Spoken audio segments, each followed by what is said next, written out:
Just waiting for some people to join.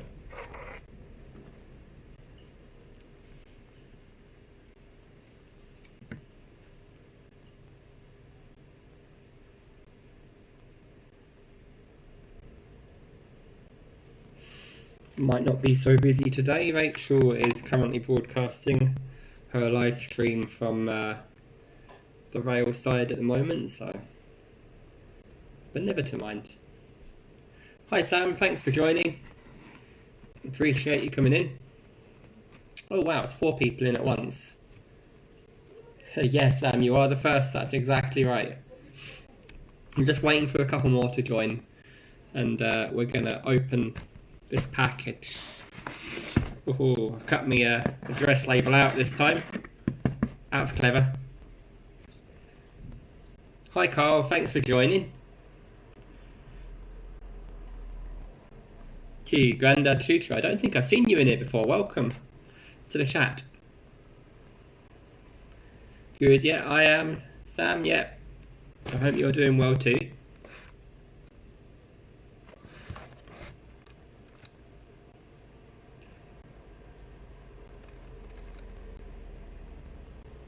So I may as well begin. So, we ordered from Clark's Trains a little while ago, and unfortunately what we received wasn't very good, but they did make up for it. It did credit us back again for the money I've had to spend to fix the issues. Now, I put a second order in to Clark's Trains, and this is it. So we're going to give them a second chance and see how it comes out. And you'll see what I've got here. Stephen Price, hi, thank you very much for joining us today. Appreciate you coming in. Sam, you had the virus. That's not good. I hope you got well. Or you're all better now. So I'm going to open this and we'll see what we get. A live unboxing.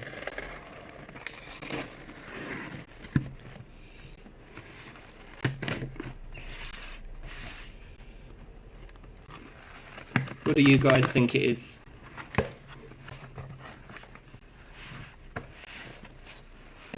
Any guesses?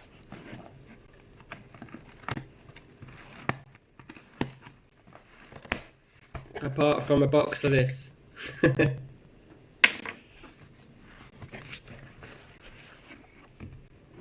It's good stuff. Anyone just come from Mini Westaston Junction's stream? It was good today, wasn't it? Congratulations to Mini Westaston. She got 1,000 subscribers today, so very well done to her. Congratulations. Oh, we've got the suggestions coming in already. Coaches, there's a good chance it could be. A class 66, we don't know about that. Another shed. Now, let's have a dig, shall we? See what we got.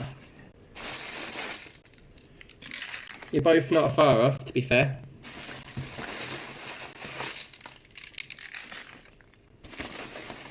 Dig. DMU, I wish it was a DMU. You might have caught me on a group looking for a DMU a little while ago, actually. So everyone can see it, check it out.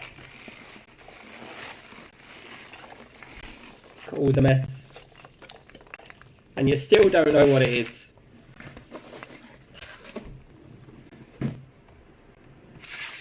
Brilliant bit of packaging. I must say the packaging's fairly good from Clark's Railworks. It is.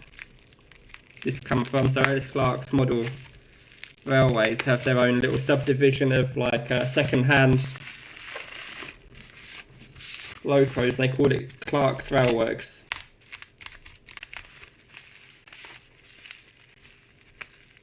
And I'll tell you what, I'll probably leave a link for that in the description below. They do have some nice bits in there from time to time. We'll do that later.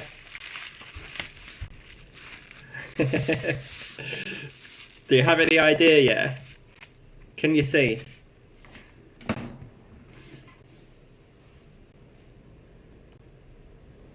Chris is doing quite well though. I've enjoyed a few of Chris's streams. Unfortunately today it converged with Rachel's stream, so... Steam locomotive, could be. Wagon, it's a bit heavy for that. It is a bit heavy. It's something you won't think I've got, I think, because, well, I'll leave that to in a second.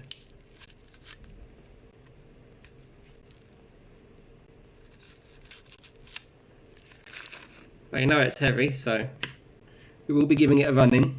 That gives you an idea it's not a wagon or a carriage. A Gronk. Class 08. Yeah, no, not a Class 08.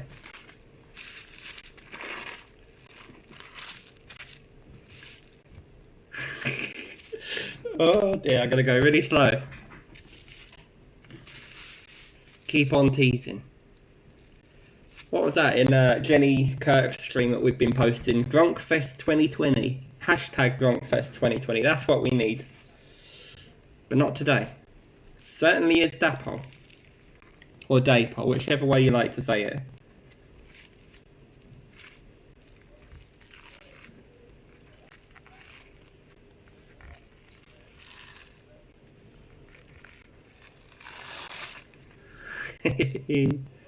Ready?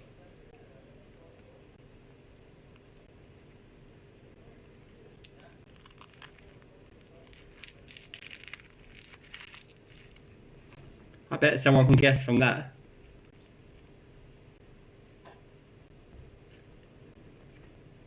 Sure of it.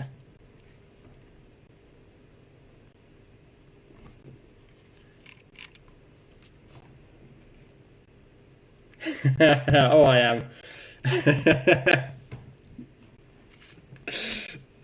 Brilliant. You not guess? No one's guessed it yet. We'll have a little bit more then.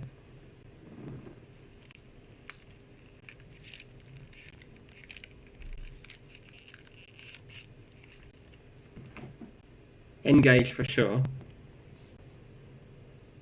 They're fairly modern. There we go, we got it. Stephen's got it. Brilliant. It is indeed a 68. But it's no random 68. It's one of the new TransPennine Express ones. It's hidden behind one of their cards. That's with lights, yeah. Now, they've listed it as DC. Excellent smooth runner. So we'll see about that. We'll have a look. In fact, I might have a problem in the stream. I forgot that it wasn't DCC. Let's see if I got a spare decoder somewhere. Now, I've ordered this off of the back of a pre-order that I put in with Revolution trains. They've got their Mark 5s, which will go with this really, really well. In fact, their Mark 5 book set has a box where you can actually put this Dapol 68 and it fits into that box in a spare section they've left for it. So that's what we'll be doing. Now I wanted to show you this time because last time we ordered from them we had bits and pieces of Loco inside the box and I had recorded it and there was really no way of saying, was it like that or did you edit it? It was like that. We're going to see this time. They probably know it's me this time though. There we go. Look at that. It's looking good so far.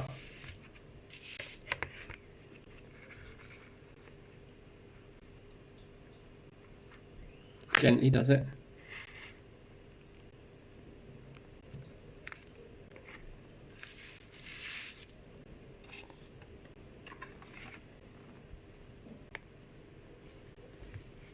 It's a brilliant little livery, I think, actually. Definitely something that's different. Let's try and lift you guys up a bit. There you go. Now, isn't that lovely? Yep, so this time all of the buffers are in place. Just the way they should be. Much better. And the special thing about the TransPennine Express livery, there's no yellow front. So they didn't need them because the lights on these were so bright, and they changed the regulation. They no longer need to have the yellow fronts.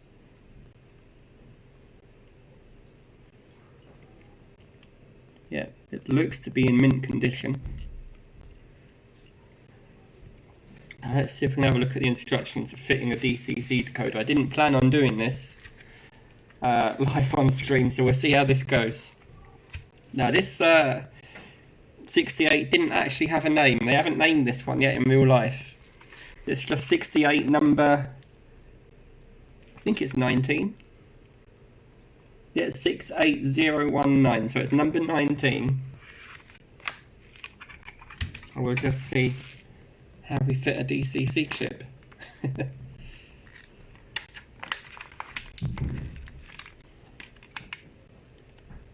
See if I can do this without boring you to death. Replacement of body. The body simply clips back in place. Okay, how do we get it off then? Okay, it's got 4 clips. 1, 2, 3, and 4. Gently ease the body outwards while pulling on the chassis. Slide 4 clips of thin plastic between the body and the chassis over the clip. The body can then be lifted off. I don't have those. But I have got 4 pieces of Metcalf kit I was making earlier. That would suffice, I'd say. James indeed is a Class 68. 68 that I forgot wasn't DCC, so we're going to attempt to fit a decoder on the fly.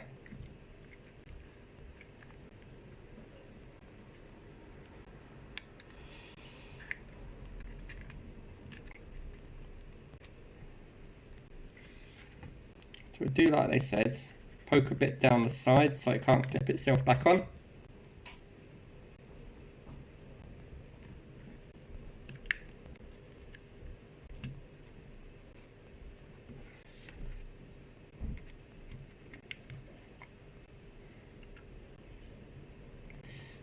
We'll try the other side.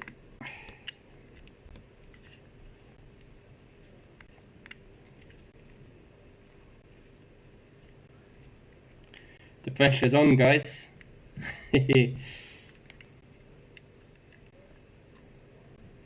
it comes.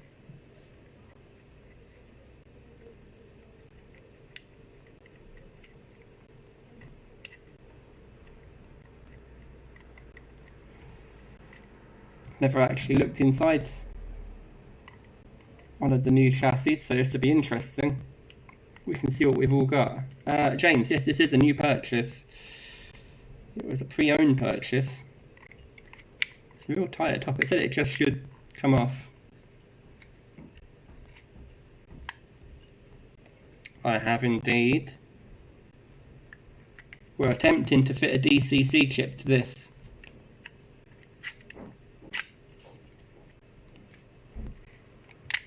There it goes.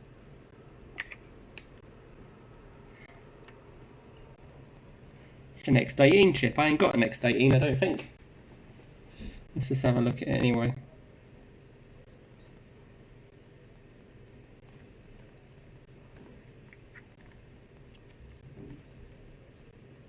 You know where I have got an X18 chip? In my Dapol 142, so we'll go nick that. I'll have to reprogram it.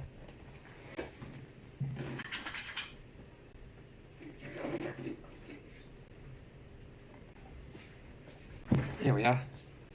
So I'll take it out of that and we'll see how it goes. So it's the same thing on this, the chassis just unclips. Yeah, John, I should have been prepared really, shouldn't I? I should have looked at the instructions first, but then I couldn't do an unboxing. I should have done my research. And now my chair's sinking. Hello Josh from Josh's Frame Room, good to see you.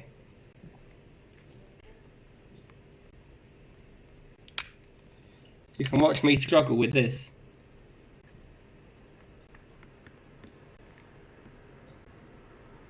Blimey, they did have to put these on, didn't they?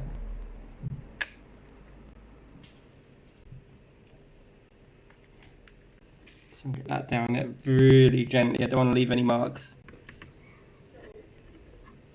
Yeah, that's done it.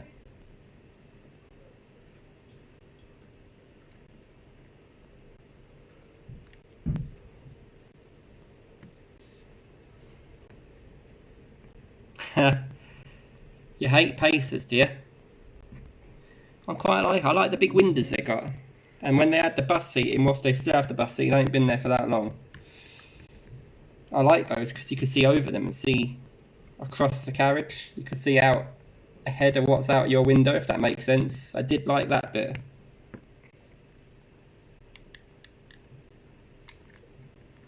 There we go.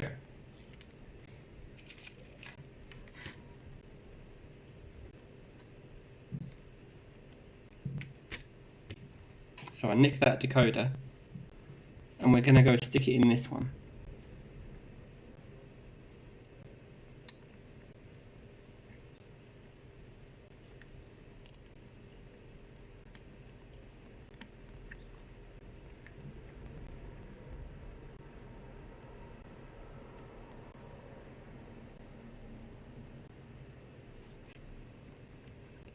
Yeah, I'd say so, John.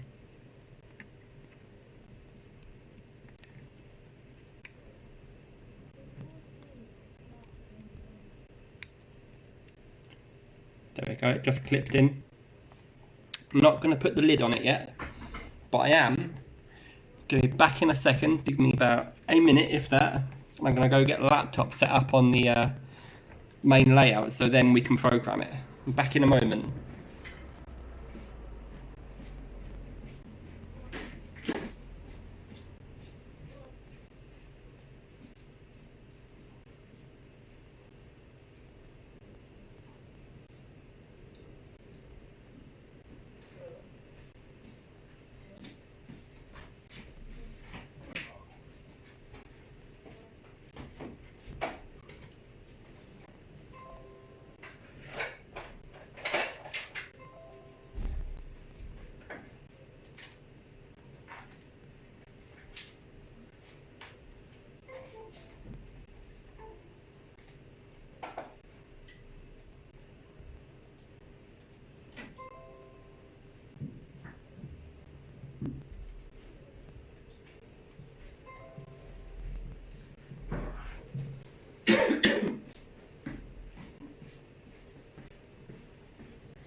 There we go. That's all set up on the thingy-me-bob, the main layout. So we'll carry this, we'll carry this, we'll carry you, and we'll go and attempt to program it on the fly on a live stream. I didn't plan that one, but here we go. Pop you there while I get under the layout. Surprise! Right, we'll leave you there.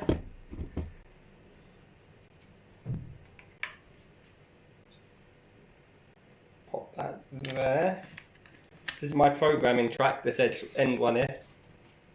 So we'll just see what it does when we attempt to program it. Tell you what guys, I'm going to hold on to it. And we're going to turn that camera around somehow.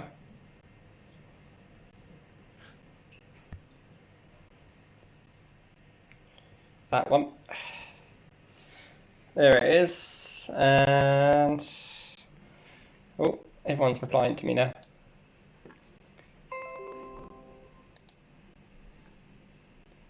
Let's have a look here. So, it's on the service track.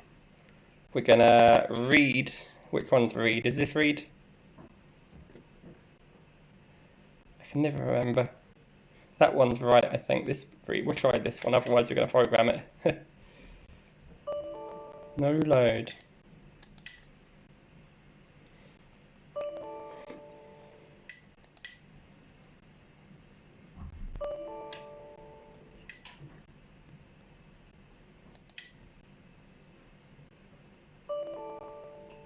That's not good. What if I try and write a number 3 onto it?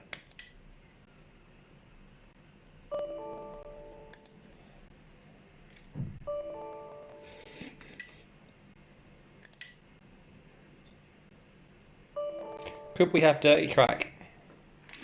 Let's give it a wipe.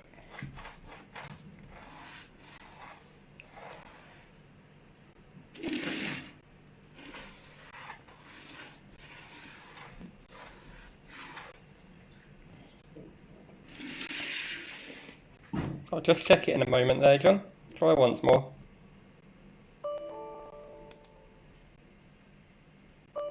Yeah, perhaps so, it could be. Let's pop your down face in it again. Oh. Could be why everything's sunset. Yeah, that could be why. If I turn it on, it might help.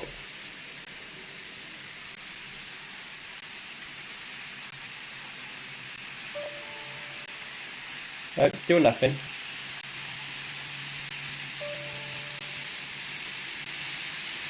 Everything else has decided to run there. We'll just try that decoder seating again.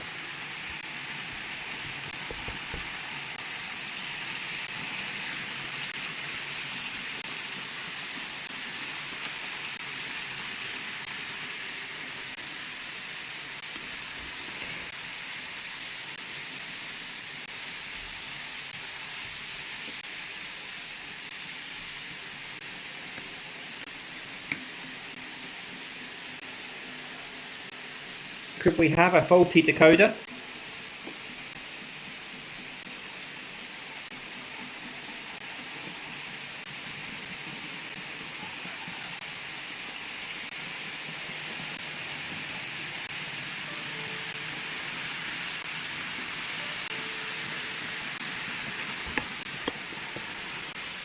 I've got nothing out of it so far, that's not very good.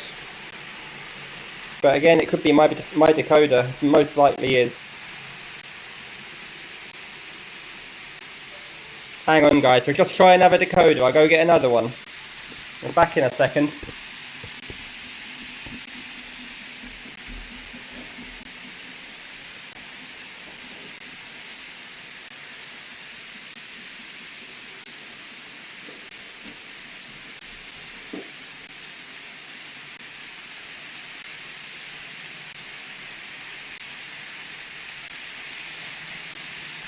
Now, I have another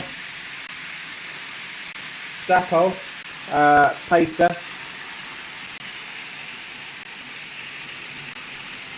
Yeah, that's the point. Let's test the track first. Let's see, which loco should we pick up and put on it? If it's got a light on it, that'd be good, wouldn't it? I'll take... See that other 68 coming down? We'll have that. We'll see what this 68 does. Oh yeah, track's good.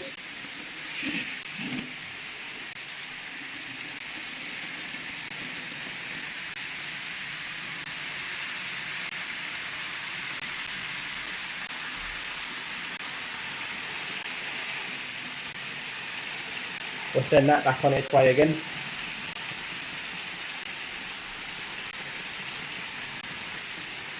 Yeah, we're going to try another DCC kit now.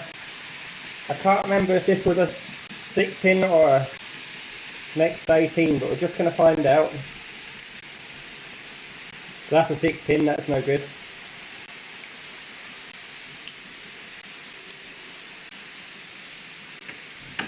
I'll have to take it out the other Dapol pacer. I've got 2 pacers. And we'll get the body off this one.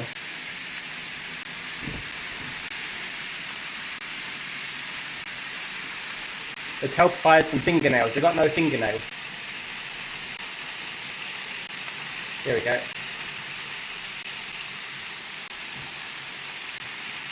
This one comes with the chip in actually from the factory, so you can't have 2 gone wrong.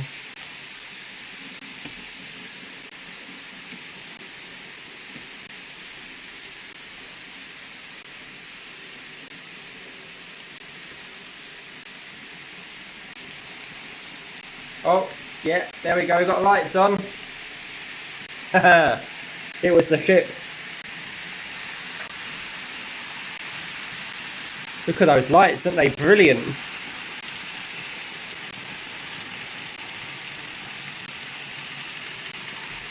So we're going to rewrite that DCC code. We're going to call it, let me see, what's the number on this train? 6819 is what I'm going to call it.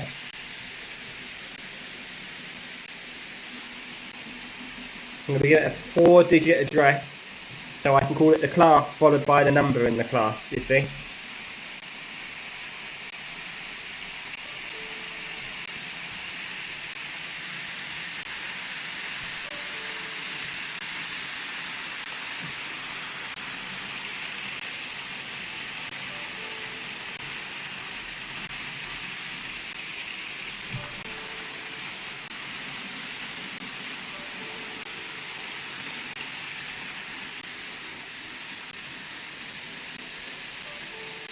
It doesn't want to write for some reason.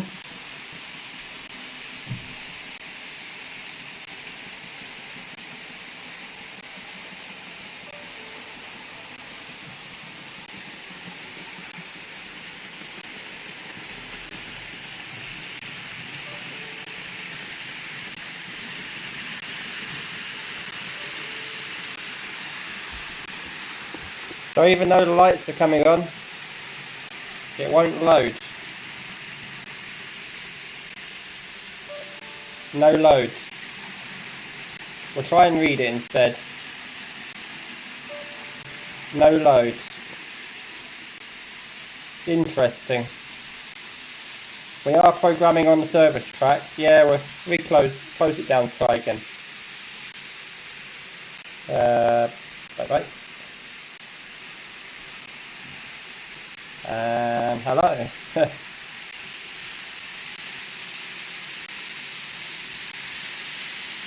Oops, wrong one.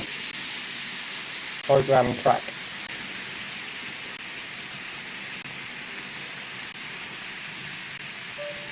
Fail. Fail is right.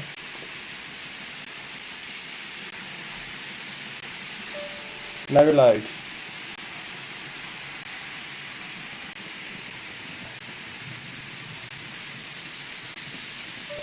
Well, I'll tell you what we can do for now. We can try to remember the decoder number that we programmed the Dapol pacer to, and we'll try and use that number instead.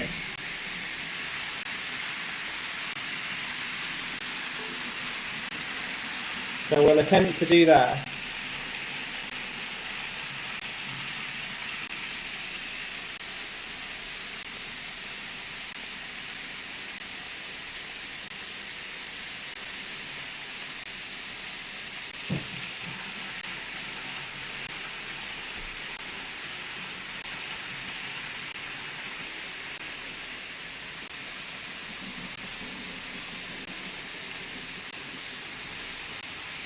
No, I've got nothing.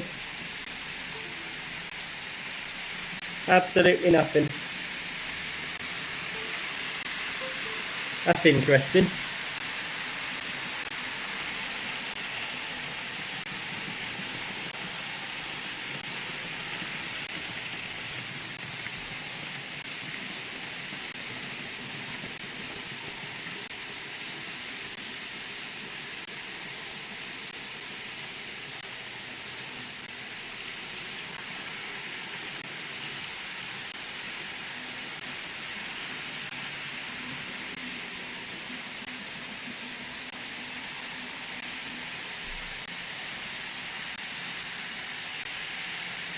Yeah, I tried programming another low-code. Well, I don't really want to try and program another low-code. The reason for that is they're all speed calibrated at the moment, but I'll see if I've got something spare. Let me see. I'll tell you what I will do. I'll stick that decoder back into the pacer and see if that will program.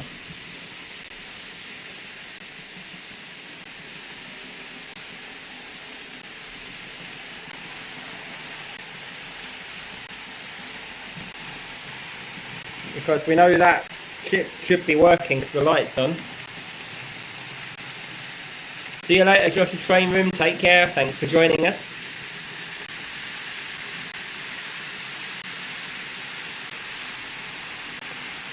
Just give it one more go. I've done another reboot there. You see, the thing is, we've got the lights all flashing around. So just check the wheels.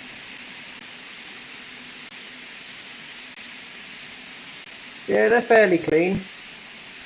They're not bad.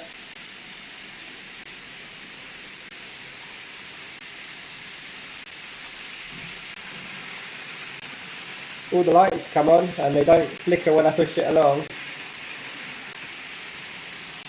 So there's no loss of power unless I click on it and then it tries to program.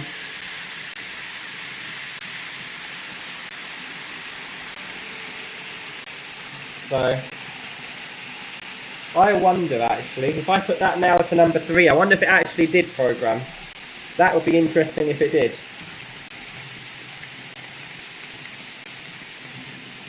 Yep. It programmed, but the software said it didn't.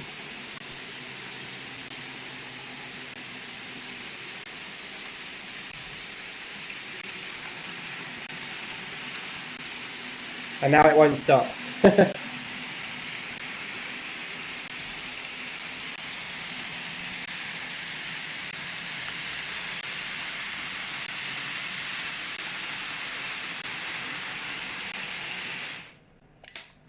Try that again.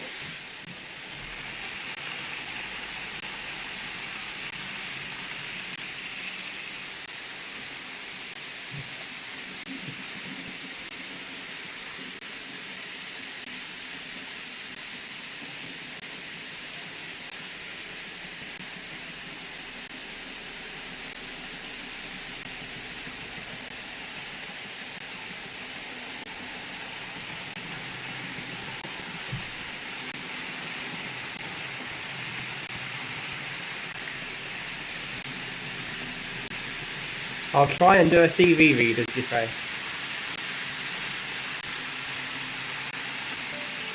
No. Although it is responding to decoder number 3 now. I just programmed it to number 3. And now it's responding to number 3. Just. I think the speed steps are really out of whack by the look of that. That's full speed.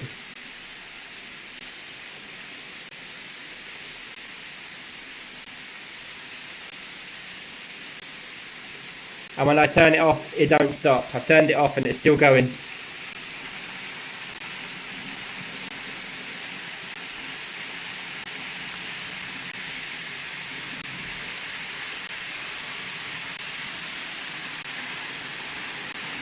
Oh, now it's off. Oh, and it won't stop.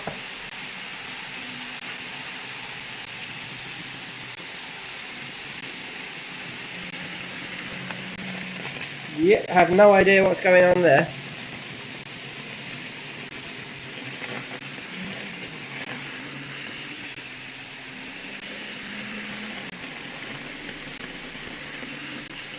So, that Roku logo there is off, and we're still going. Even going the other way, still going.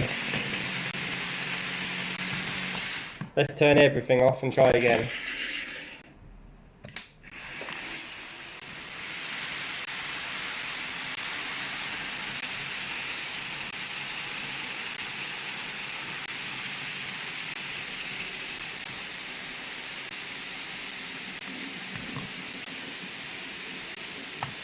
My last port of call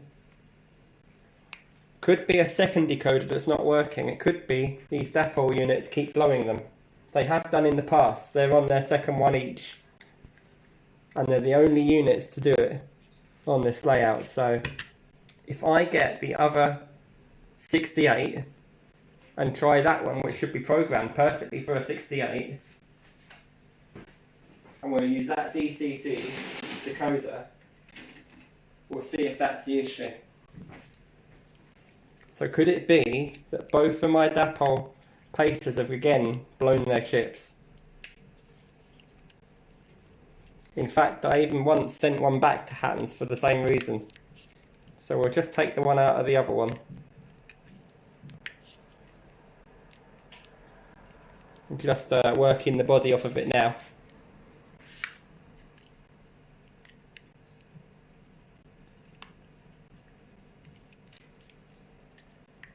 I appreciate you guys coming to watch. You've given me some great help with the tips there. I do appreciate it. I wouldn't have thought of half of that straight away, and you guys have.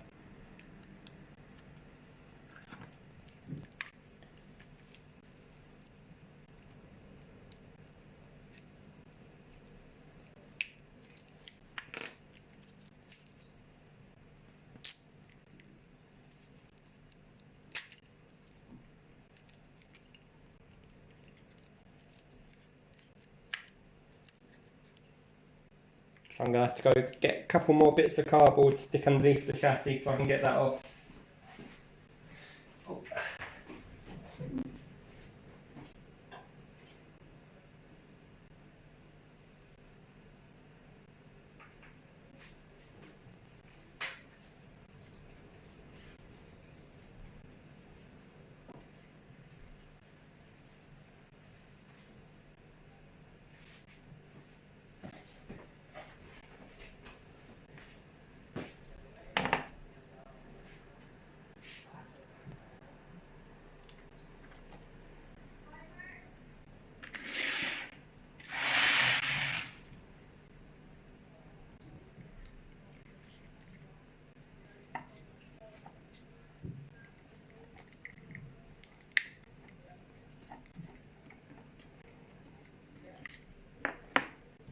I'll stick another bit of card in the other side. That'll keep the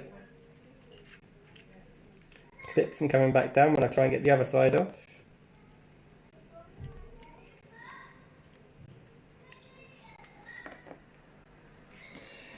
Again, be real fine with this so that don't leave any marks. Here it comes.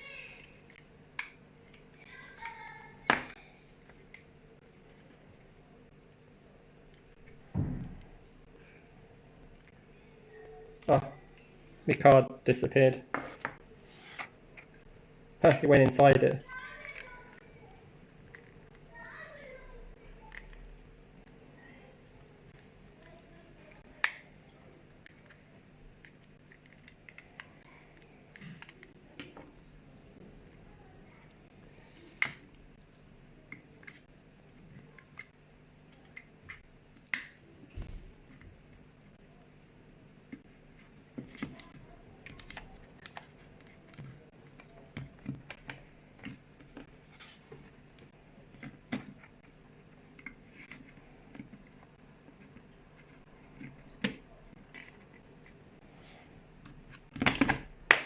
Oopsie daisy.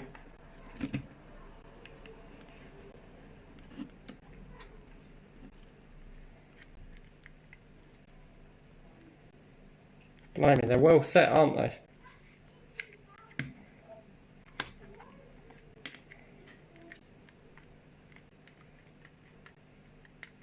Here we go.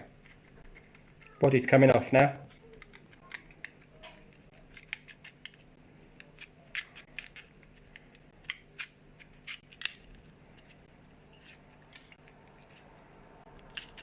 And everything else, including the bits of detail that I actually stuck on again the other day.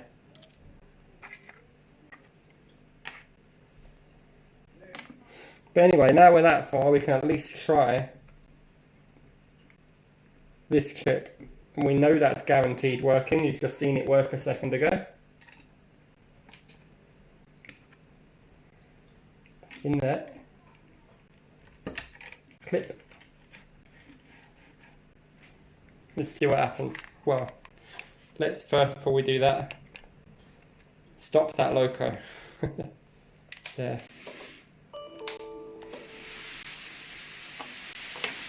There we go. So yeah, I guess that answers that. The pair of Dapol Pacers have ruined their DCC chips again.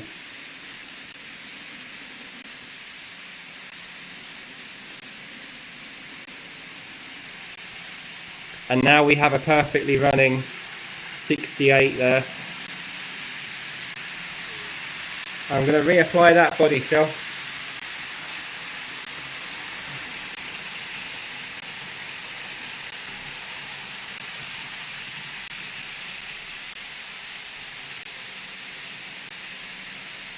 Yep, that's the way.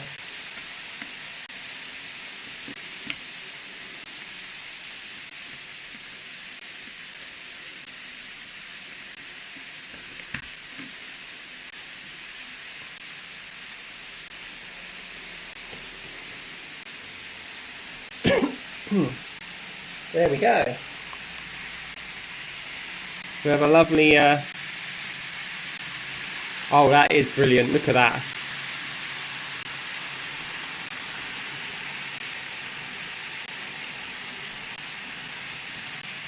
Oh yeah, John, those 142 decoders, the ones we were using in the 68.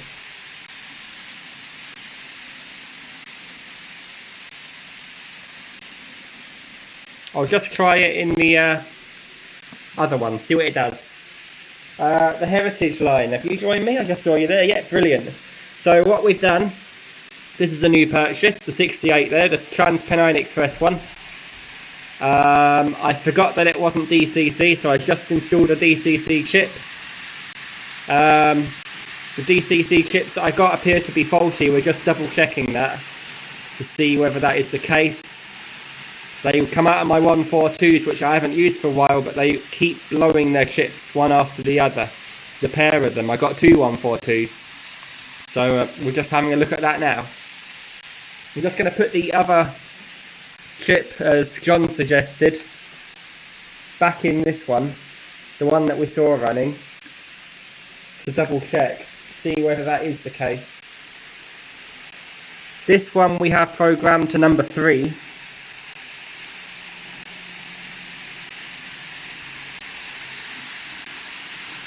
As you can see, that's seated nicely. We have light. Let's try running number 3.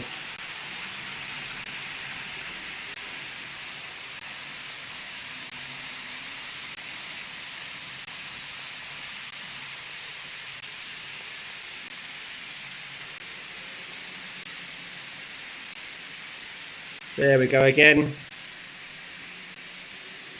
That is the issue of the 142. Blowing another decoder. Or at least ruining it. Look at it.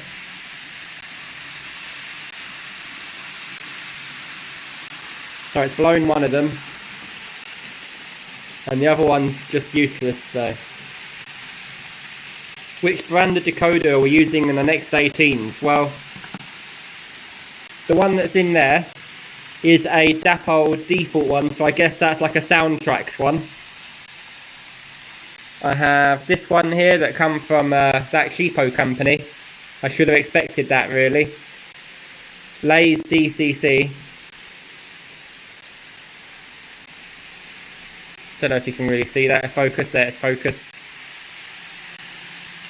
So that one I didn't, you know, might have expected it to go. But we tried the chip that come out of that one, which we know is a working chip in this. Yeah, you see, the thing is, Carl, we were trying to reset the chip, but it won't take any instructions from the computer at all.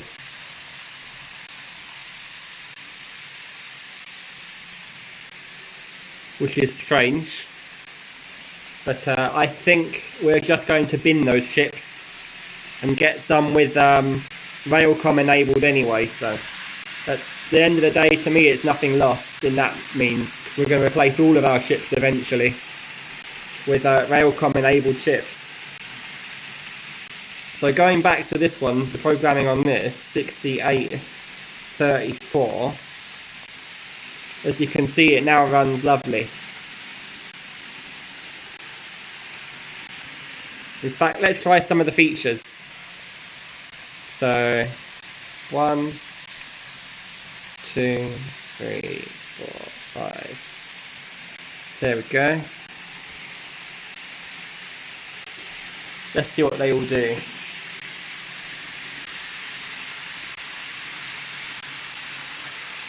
So we'll just turn it around the other way. What have I got on? 1, 2. So the night and day setting works. You see the lights change.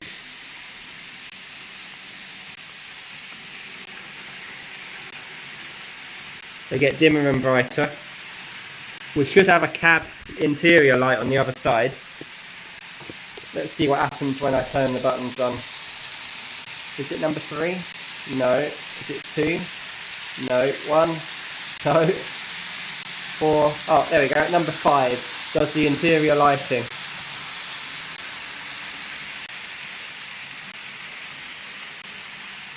Brilliant. What's wrong with the Pacers? They continually blow DCC chips on me and I have no idea why, both of them. They both do it and there's no explanation as to why, it just happens. Now I'm going to set this on what I've got at the moment to run. I've taken the other 68 off of a freight set, so we'll stick this on the freight set.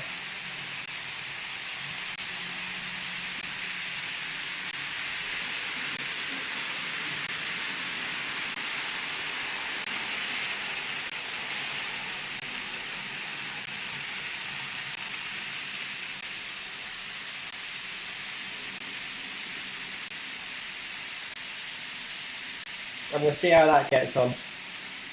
Now I've had to put it on the other end because I haven't added a hunt coupling to it yet. But we'll just watch it run around for a bit. We'll see if the Rapido does its thing of staying connected. It might do, it might not.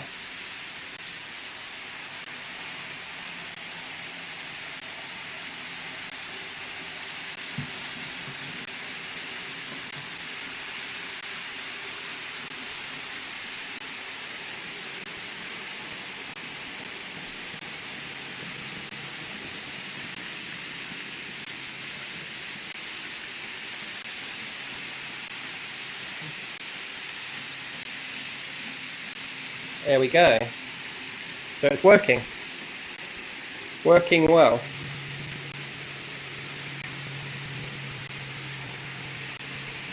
Success.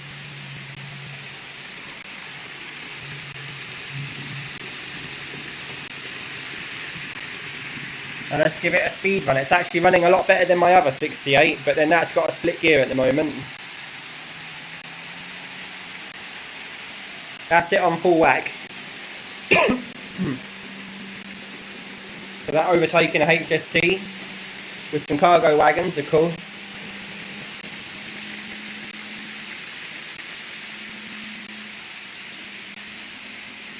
It actually runs at a nice scale speed as well if it was pulling a Mark 5 set. Gradually getting faster and faster though, where it's freeing up and warming up the parts to it.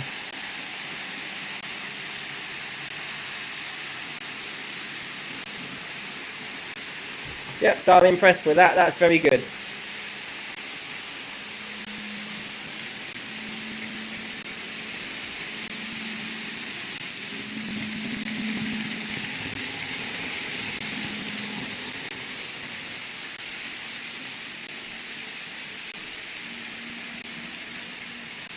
Sorry for camera shaky. Yeah, both Pacers have blown a chip each now. I haven't actually put a decoder in the back carriages yet. I've just been running them front carriage only most of the time. And yeah, they've blown their decoders.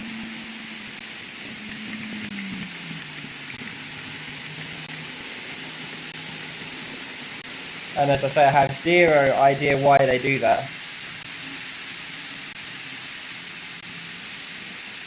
In fact, the Pacer was the first ever DCC decoder that I got that went pop on me. And the second one. And the third one now. Well, and the fourth. So that's 4 they've done. And the only other thing I've had go pop on me was the rear coach of a HST when it come off on a point. They're the only ships in my entire modelling time that I've used DCC that's ever happened on. So it is what it is.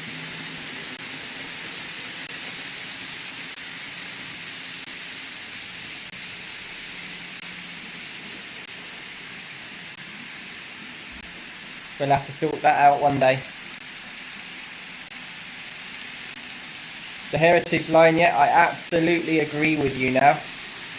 We have a mixture at the moment. The HSTs and a lot of the other locos, they're actually running on DCC Concepts Zen decoders, which I haven't found that great either, being in all honest. They're not very accurate the way they run. I can't explain it, but when you're trying to get a loco to pull away, they just suddenly take off after a few seconds of just sitting there. It takes them a while to respond, whereas actually the lace ones respond straight away.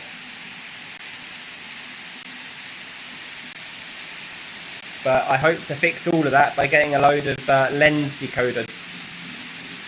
Or Zimo, sorry, Zimo ones. Zimo ones are all Railcom, so we're going to go with those next and see how we fare with them.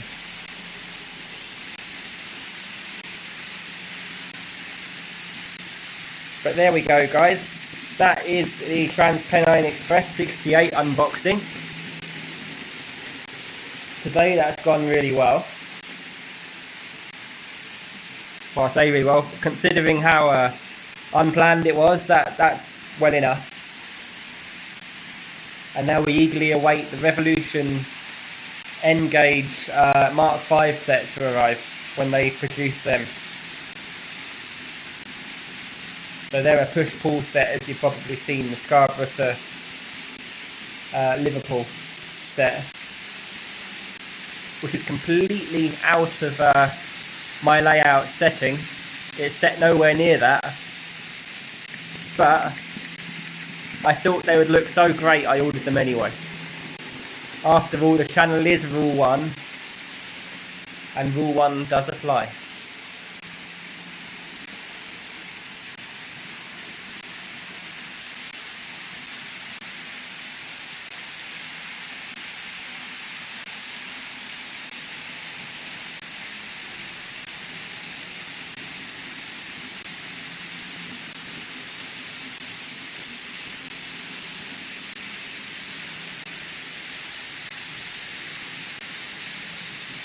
Didn't get a few shots of it. Oh yeah, the Acura scale ones, the Mark V's in 00, they're not made too far from me in Dublin, as far as I'm aware. At least the company that's responsible for them is in Dublin.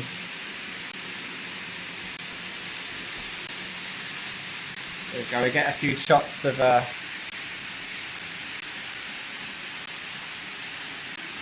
this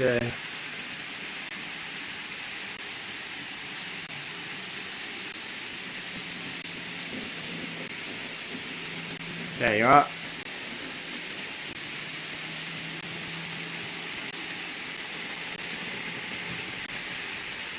The Heritage line, you have to get one. If they go to your local station and they produce it, you'll be kicking yourself when you didn't get one and they stop making them. I've done that enough times to know. Now here's a little I suppose a sneak peek into what I've been up to the last couple of days, making the other hillside on the other end. That's still a bit damp at the moment at the top. The sides are dried, but the top's damp. So we're just waiting for the top of that to set, and we're going to paint that. And this Saturday I'm actually off to Dublin, and I'm going to go to the model shop, one of our only model shops nowadays. I think there's about 5 or 6 model shops left in the whole of Ireland. And I'm going to go pick up some Scenic Scatter to go on top of it if I can find anything that I like the colour of. And as John was mentioning earlier, the Woodland Scenic seems to be the thing to go for. Yeah, I've heard them with sound. incredibly expensive, but wholly worth it, as you were saying.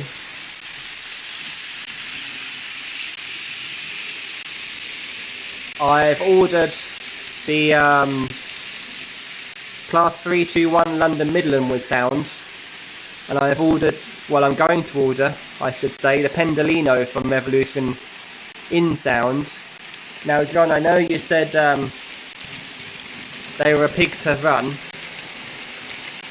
but I just have to have one for when it goes to exhibitions this layout. The kids just love them. Yeah, oh, that's actually a good idea. Getting the dead grass as well, I suppose that's good for toning it down. I never thought of that, so thank you. Yeah, I will get some dead coloured grass as well.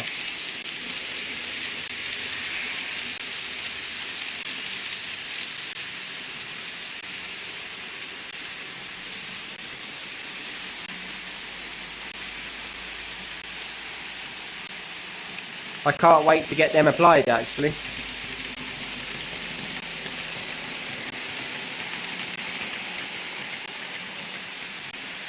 Now, if they are sound fitted, I hope we see another video.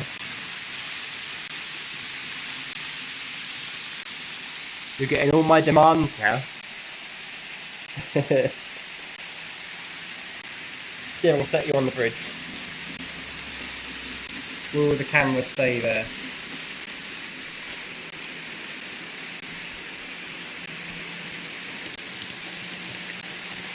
There you are.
I suppose I better get it all running properly for you. My TPE's going the wrong way round. It's the wrong engine for a start for what it's pulling, but at least I can make it run the right way and put something on the other slow.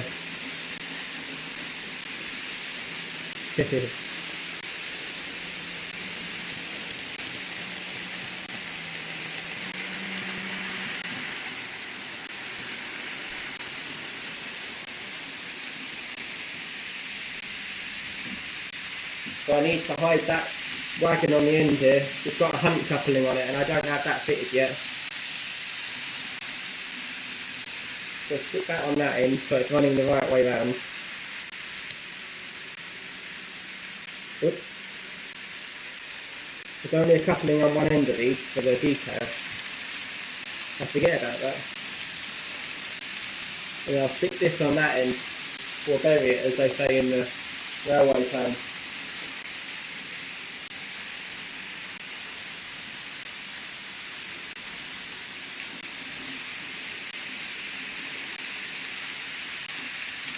There we are.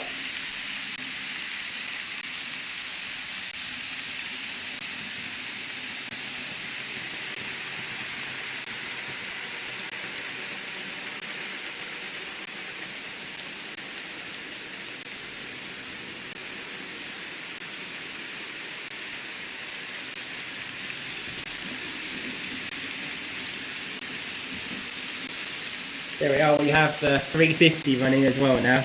Even though the lights on that one are back to front, that's another CV issue I have to fix.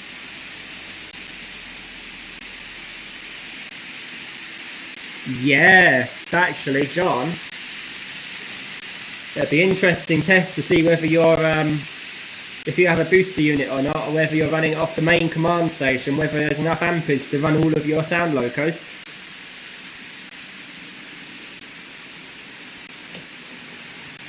But I would like to see that. I think we all would. Would love to see like a sound video edition where all the sound units run round, just to see what happens.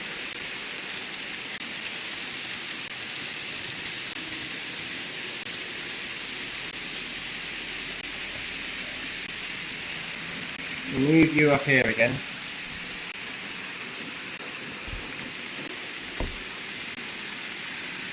That way you can see the branch now as well. Dear me.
Now, John just said for me to turn these around, so we'll have a go and see what that does. Please, please, please, work.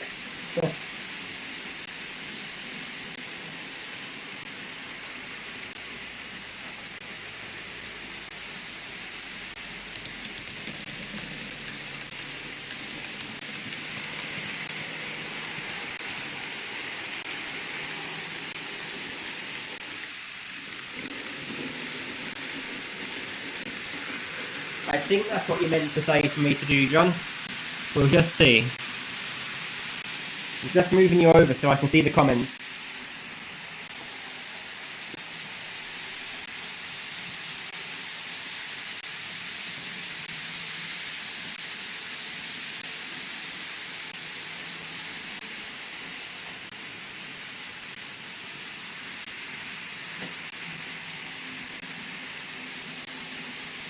Thanks, Arrows of Indecision. I've never seen you in here before, so welcome to the chat. Thank you for joining us. And if you have been with us before, I do apologise, but it's the first time I've seen you, so thank you.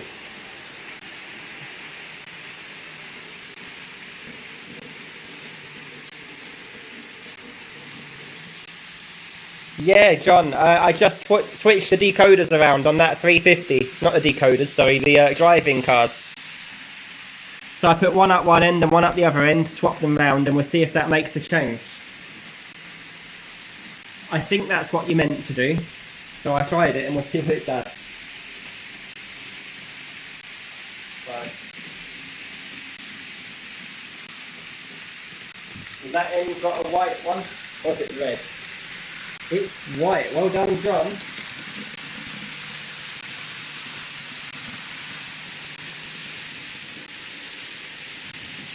Now it should be showing red. It's still showing white.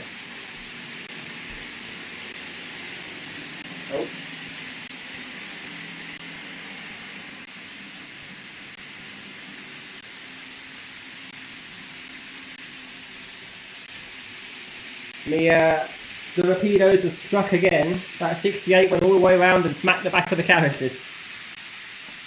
Like the cargo wagons, but you know. We'll be swapping that over to a Hunt coupling. So we have a much more reliable system once the new Revolution Mark 5s are released.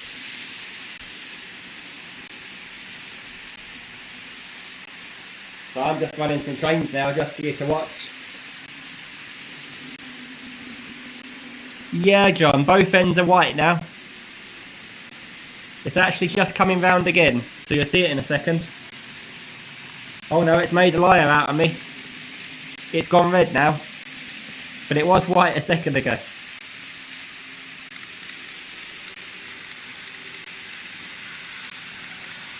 So, I don't know.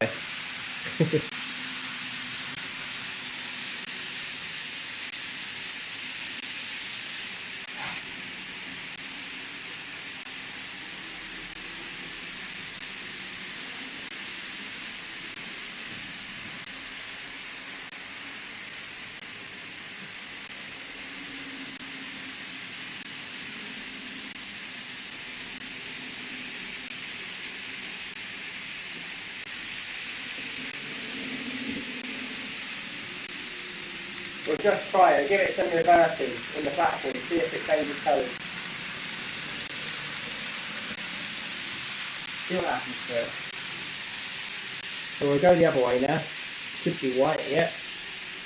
Go back, should be red. Yeah.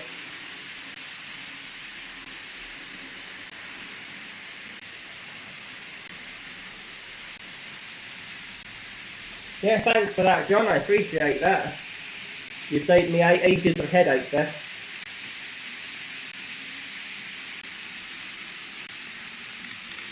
So that's finally sorted. Something I've been putting off for ages.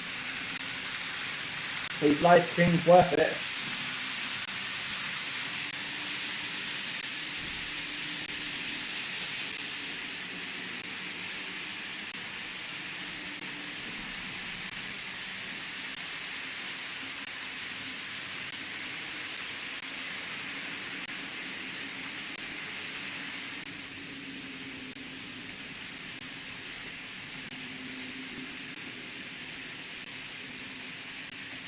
We'll bring in another train to the platform.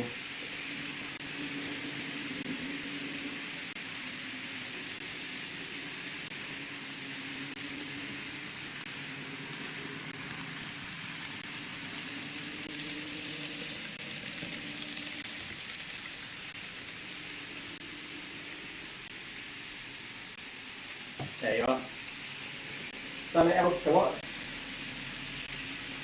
We'll bring in my Arriva train back in again, into the bay. See, it's a connecting service, that's what it is.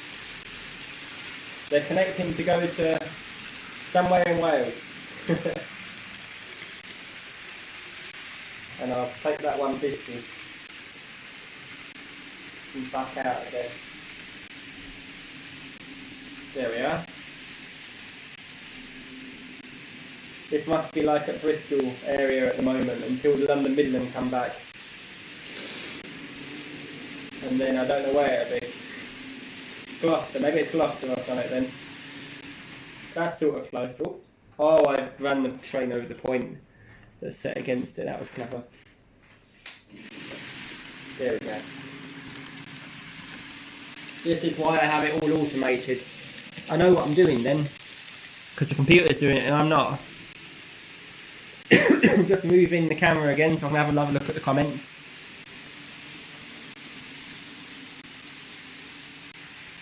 Oh, hi Rachel, thanks for joining.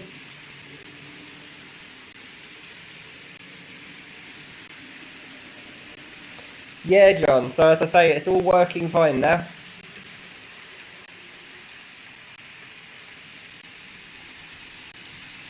Yeah, for some reason that 350 shows a little bit of white through, even when it's got the red lights on.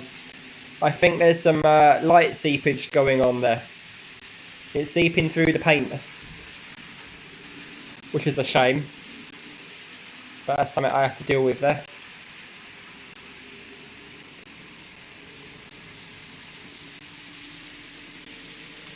So again, well done to Rachel. She got to 1,000 today. That's a massive, massive achievement. That first 1,000 apparently is the hardest place to get to, and after that it all just rolls on in, I'm told.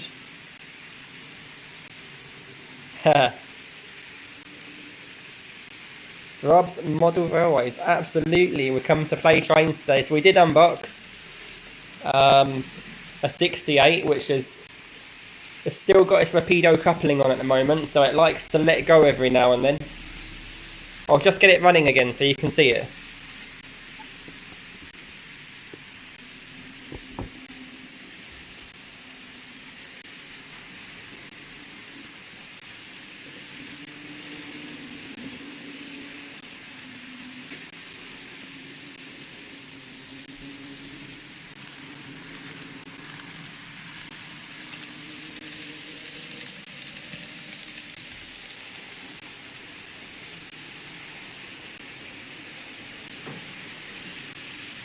It's a beautiful runner. Once we got it running, it ran great. But I forgot to DCC chip it, so we did an on-the-fly DCC chipping that didn't go quite to plan. But we're working now. You can just see it coming along. Now it is pulling a set of cargo wagons, which isn't prototypical, because they haven't released the Mark 5s yet in N-Gage, so we're just waiting for them. But they are on the list.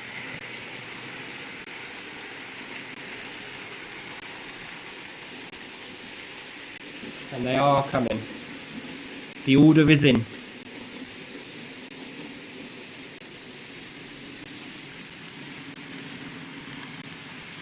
Yes, Carl. She does need to put her feet up every now and then. Tomorrow she put in her feet up. And I hope she gets a nice... she doesn't drink, I know that. So she'll have a nice posh tea or coffee, whichever latte-like thing that she picks.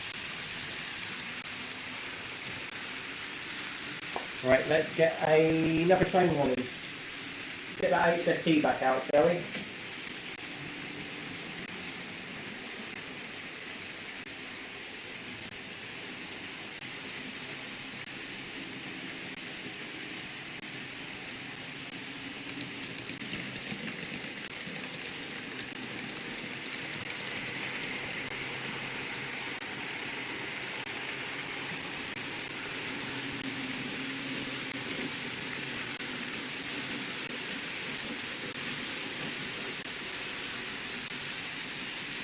And we'll stop the 350. 350 needs a station stop now.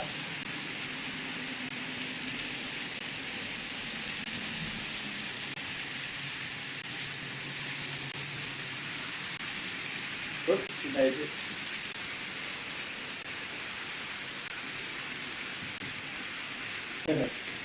I need to get me a controller that you don't wheel it too far and it goes back the other way.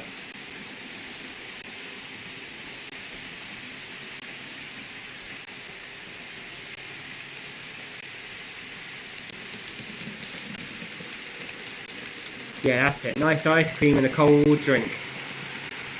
I suppose it's hot over there in the UK right now. I heard someone mention it was 29 degrees in Crewe. Wish we had that over here. It's about 18.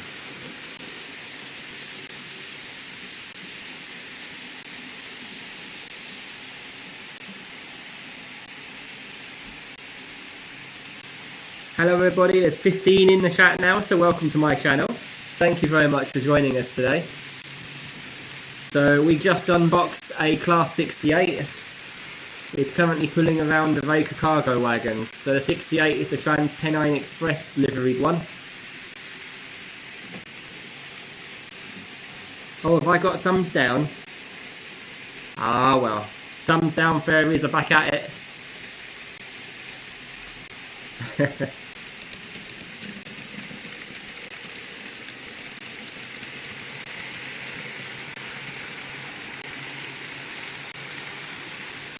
You guys are great.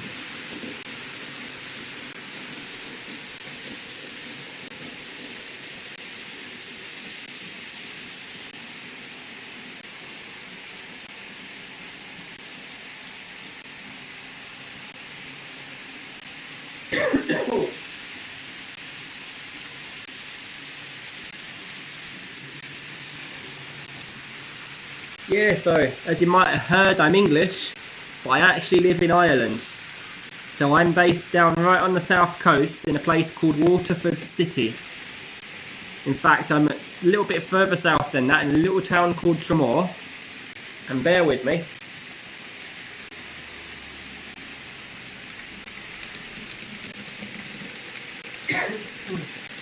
If I bring you over here for a quick moment.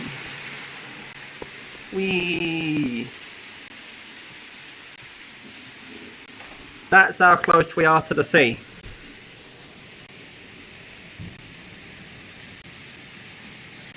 Guys, so which is when I explain that unfortunately we get a bit of humidity and things don't dry very quickly here. It's off of the sea. That's what happens. A lot of dust settles on the railway because of the humidity as well.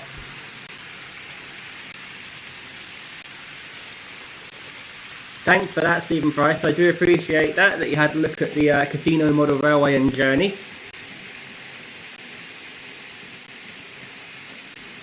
That was, I really enjoyed that little trip actually. Unfortunately, my recording rig wasn't working. That was because of this unit here.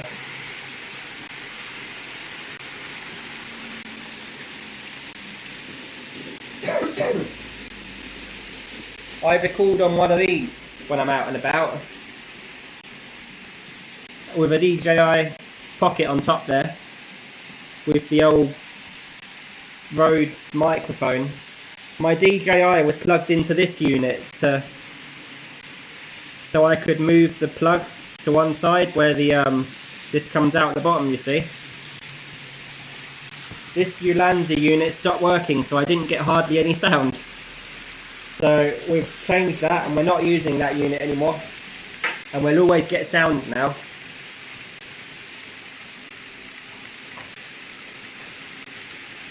John, with this area, yes, it does get windy. It gets incredibly windy.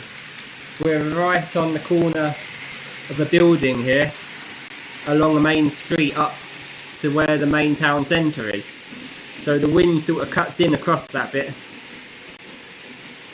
Hurricane, they call it Storm Ophelia over your side, but it was still a hurricane when it crossed over Ireland. I don't know if they called it hurricane over there actually. But when that came in, I had water from the sea coming up about 2.5 feet up the door, and then going back out again. Anyone that parked a car here, that was it. It was quite useless.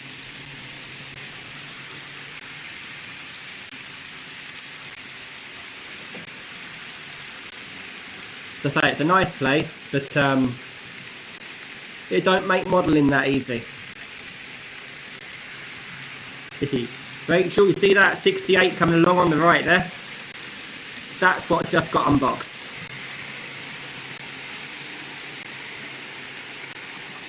And we had a mad dash to get DCC on it. So down here I am on the southeast coast, facing more south than I am east. And Tramore, if anyone knows it, as Rob said there earlier, it's a massive bay. And it's lovely. And it's got flat white sands.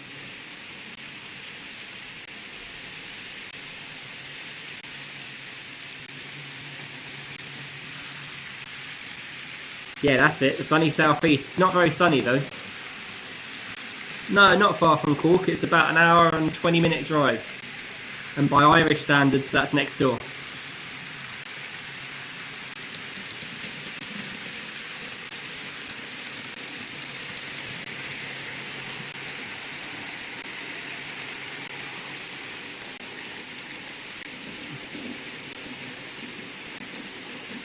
That's it. So every time I come over for an exhibition to you guys over there in the UK, I fly in from Dublin. I just get the coach, takes 2.5 hours on the coach from here up to Dublin airport, and then I get on a plane to wherever I'm going.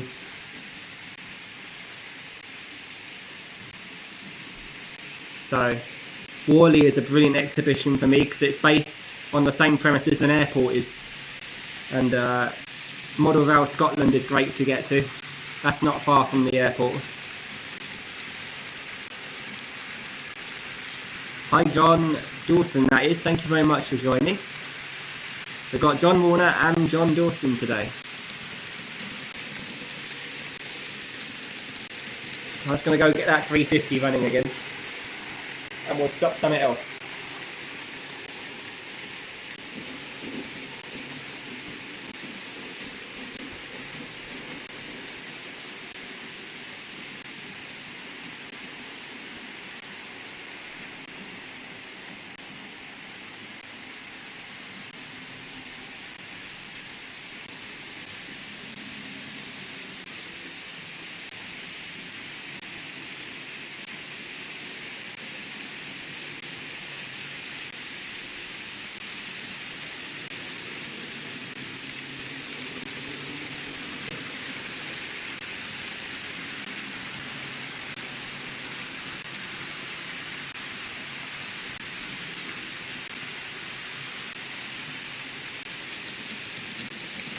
I will set the other 150. The first Great Western 150 can be our stopper for now.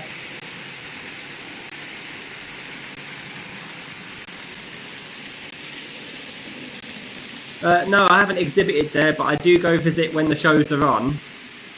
Oh, me 68's left me cargo wagons behind again. I think I'll just take the cargo wagons off for now.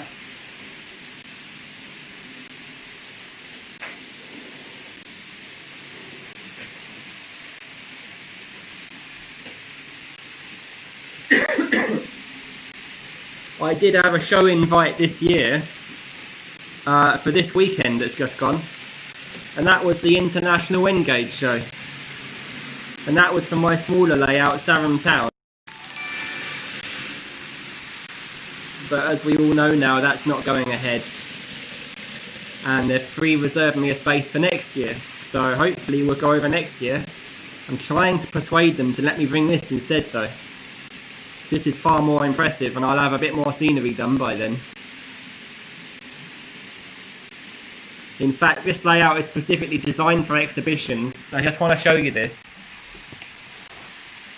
This corner up here with the screen on is going to be our digital corner, because the layout runs under computer control when the laptop's on properly. So I can actually showcase like it looks almost like a signal box on that screen. So that's a great thing to watch. Let's see if I can get you a shot from here now. This hill might come in handy for shots. See, I was there last year at Tings. That's when I applied. I spoke to the organiser there to see whether I could get my layout in. They said yes, and I was very happy about that.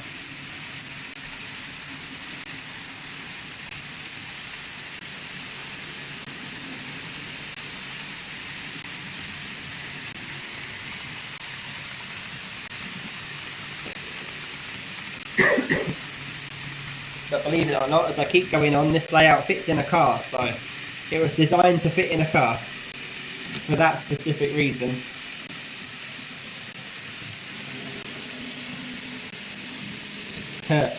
You know, I think I might have seen John Warner at an exhibition before. I think I approached you and you were with another YouTuber, another two YouTubers, and I probably come across a complete and utter weirdo, because I just got off a plane, I was sleep deprived, I had pretty much no idea where I was travel sick all over the place, and I come and said hello.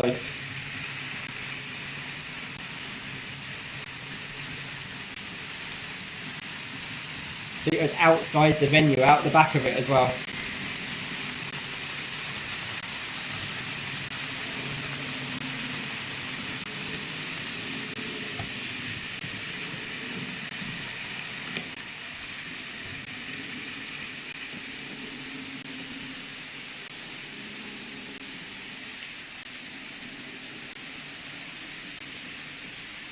Yeah, we've got the two Johns in today.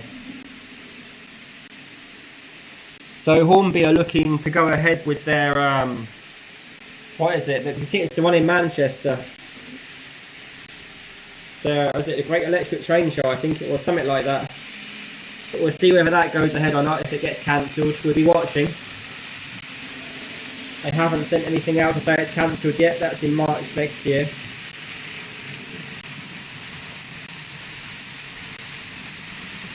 Oh yeah, John Warner, that is. Don't worry about it. I didn't expect you to remember me. I was a complete no one knew who the hell I was back then. I didn't have the channel going or anything.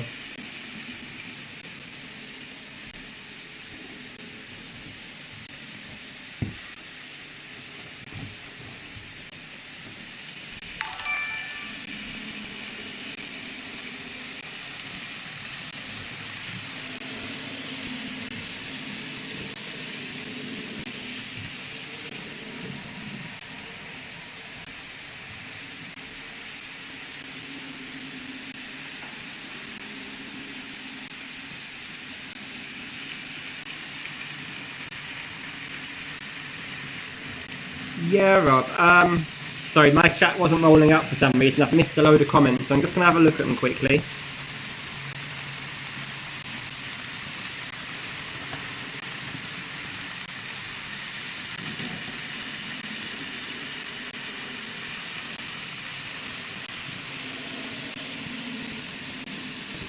Yeah, Rob, so travelling in does cost a fortune. But, and here is the but part of it, my parents live in London, and once a year I like to drive over so I can help them out with, so I've got a very big car, you see, I can help them out with moving stuff they've been waiting for me to do over the year. So I actually combine an exhibition with a week over at my parents' place. So I actually front the costs for the ferry, and I front the costs for anything on the Irish side. However, I asked the exhibitors, the exhibition managers will cover the costs for my diesel just from the ferry to wherever it is. If that. Sometimes I bargain on that as well, but especially if it's on my way to and from the ferry. So last year I exhibited in Bristol at an exhibition there, which is exactly on my way driving from the ferry in Wales across the south of Wales to London anyway, so I didn't ask for anything last year.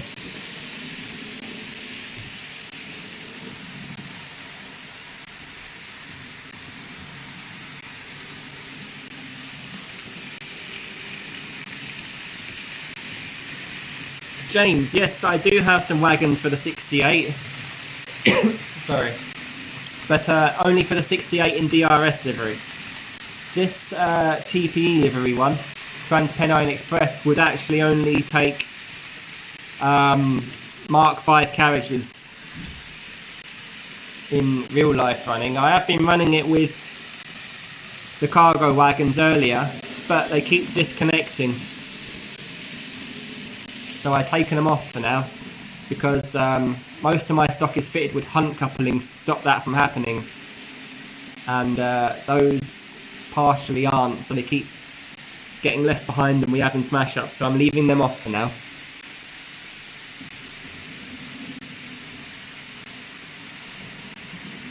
Yes, Rob, it will be a real treat to go to an exhibition, I promise you that.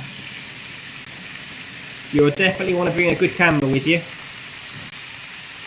or at least a good phone camera to take back all of the ideas it's going to give you. So it will give you a lot of ideas.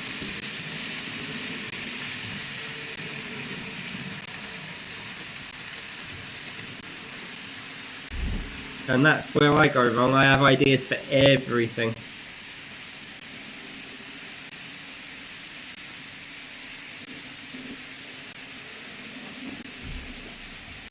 And I come home and I want to do all of them.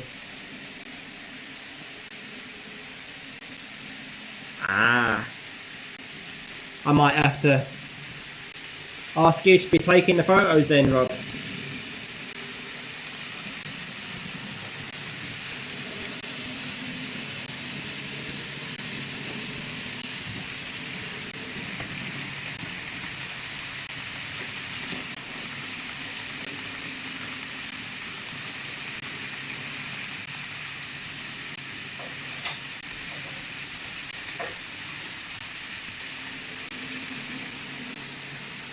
I want to be showing you something then, Rob.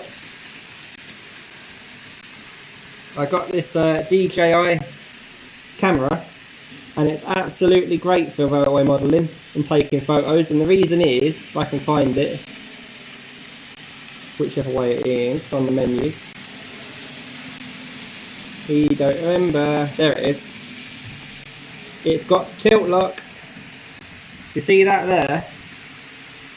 I can bring the camera along like that, and I can see on top what it's filming. So I can get a camera right down low, right close to exactly what's going on. So that's what I got there to go to shows with.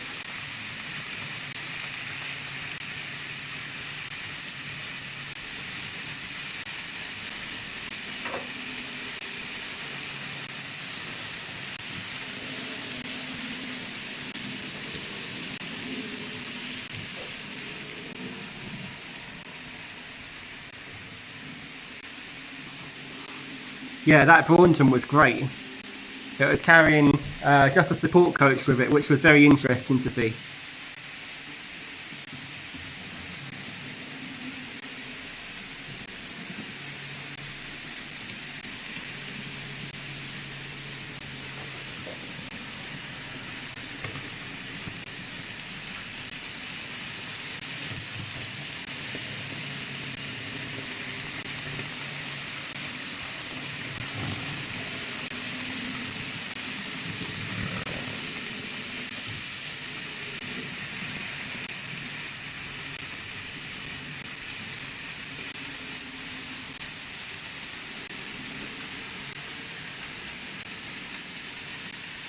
Yeah, that's it. I got their DJI Osmo Pocket as well.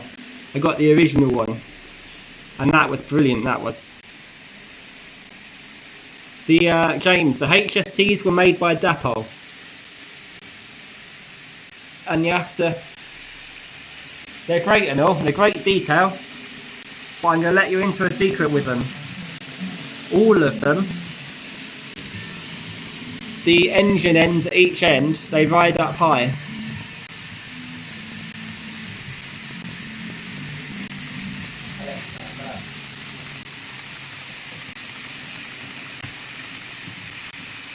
If you can see the actual engines, the bodies sit slightly high on it.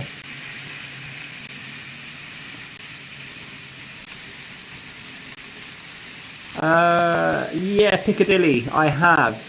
However, when I got it, it didn't work. It's a little Wi-Fi spy camera. It wasn't going to go in the cab. I was going to sit it on top of a flatbed wagon, but it didn't work. So I'm going to have to try again with that.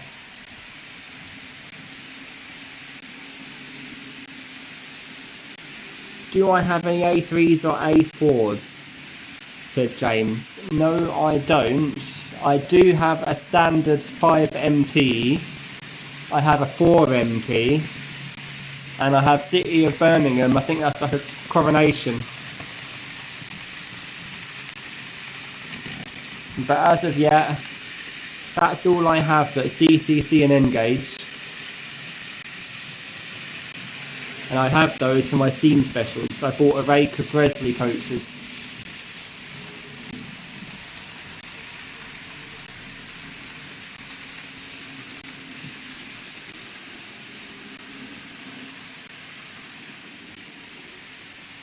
I suppose we should give you guys a different view now. You've had a look at that for a while. Any requests? Where do you want to go?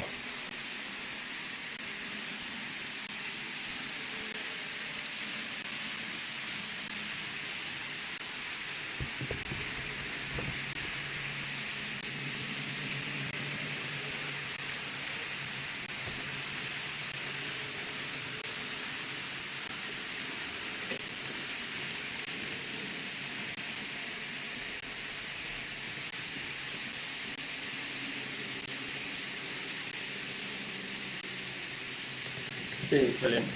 Hi D-Route, thank you very much for joining us today, and thank you for the sub. I really, really do appreciate it.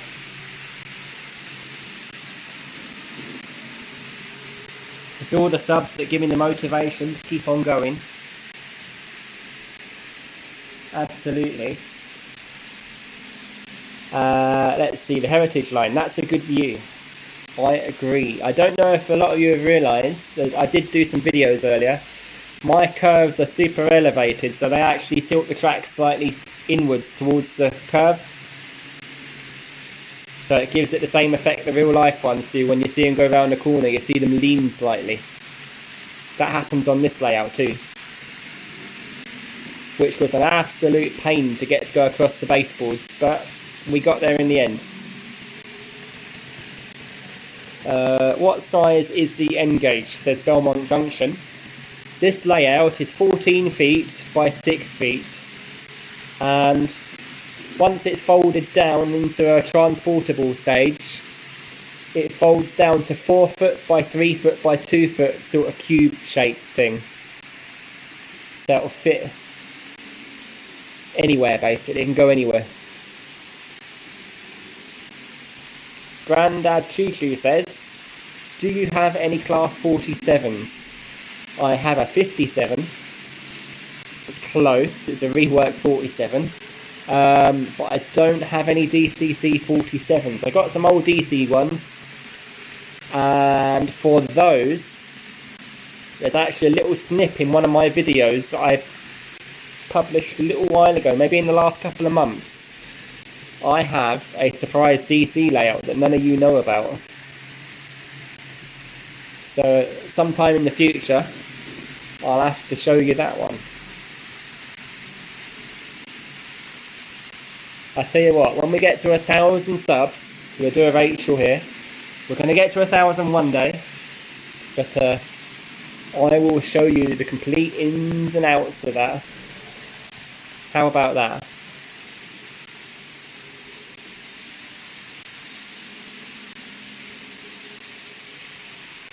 James, I have 3 layouts. I have Sarum Town, Western Parkway, and the as yet unnamed one.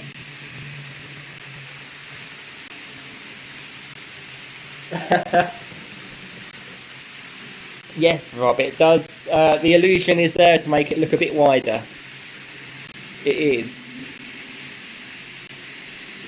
I think it's because I've used the full 6 feet to get the curve around.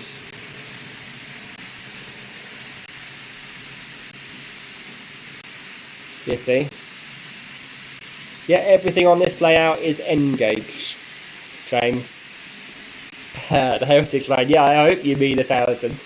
I don't want to see 100 again. I don't want to go back that way.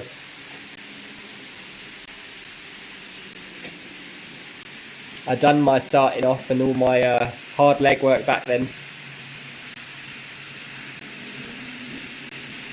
Oh, James Hardy, sorry, no, all of my layouts are N gauge.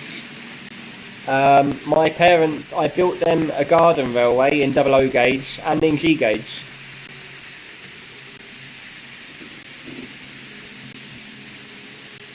So there is a video, in fact it's on my homepage, on my channel page. The actual featured page is my parents' garden railway that I built for them.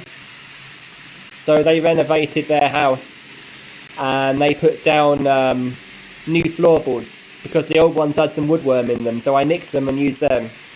Now, for making a garden railway with 00 gauge, woodworm wasn't a problem because it's not structural. And I believe woodworm have died out now.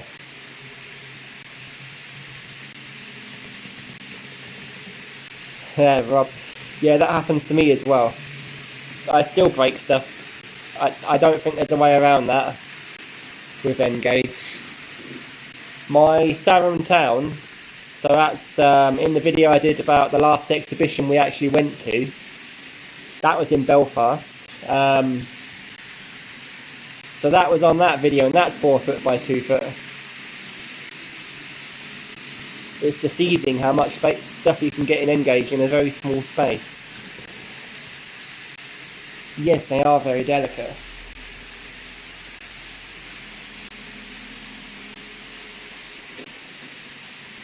I'd have to agree with you wholeheartedly on that one.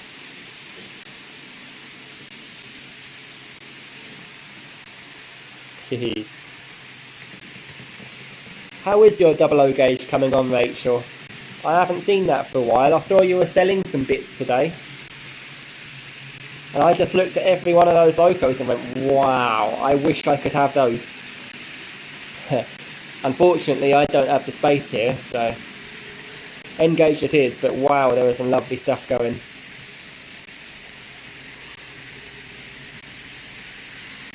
That's a point, actually. If anyone's looking for some nice sound Locos or some good quality modern Locos, I thought it was 57s that Rachel was selling. She's selling a load of those. Give Rachel a message at Mini Wistaston Junction. She's on Facebook as well on that page. Mini Wistaston Junction. In fact, Rachel, if you want to post your Facebook page in there, I think you're a moderator on my channel, you're welcome to do so.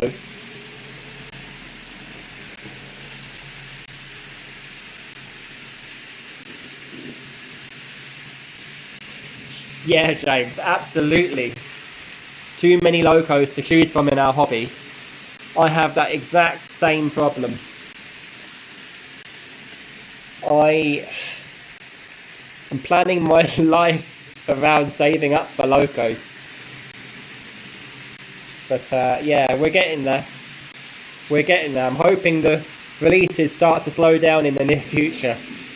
But there's so much good stuff coming out in the next few months. What with the sleeper carriages coming out from Dapol there, and then the banana coming out as well. So that's the HST the measurement train, and then I had to get that TPE 68. I had to get the DRS 68. I've got something else in the post that I will do another video on hopefully next week if it arrives. And then I picked up the steamers as well in the last month, so it's been a very, very, very tight month otherwise, but it's been way worth it.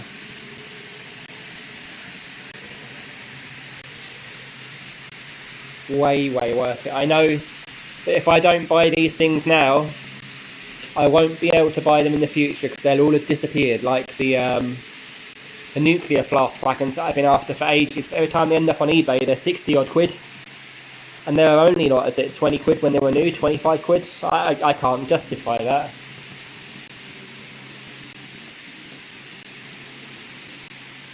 Yes, the Heritage Line, that's exactly what happened. I think you saw my video the other day, I bought 10 Dapol carriages in a whole pack so that I could have them 3 steamers pull them.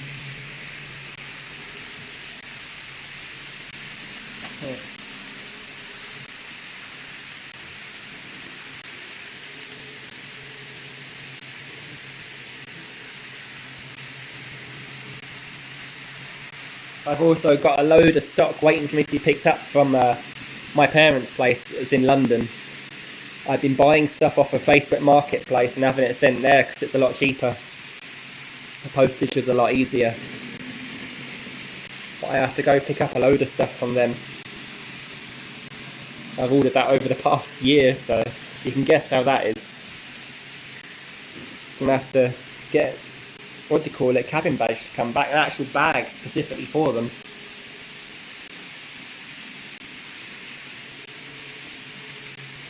Yes, the Heritage Line. In fact, they are on order, and I ordered the Mark 5s before I got hold of the 68, so when I saw the 68 come up second hand, I just had to buy it there and then. This month has been a beans on toast month.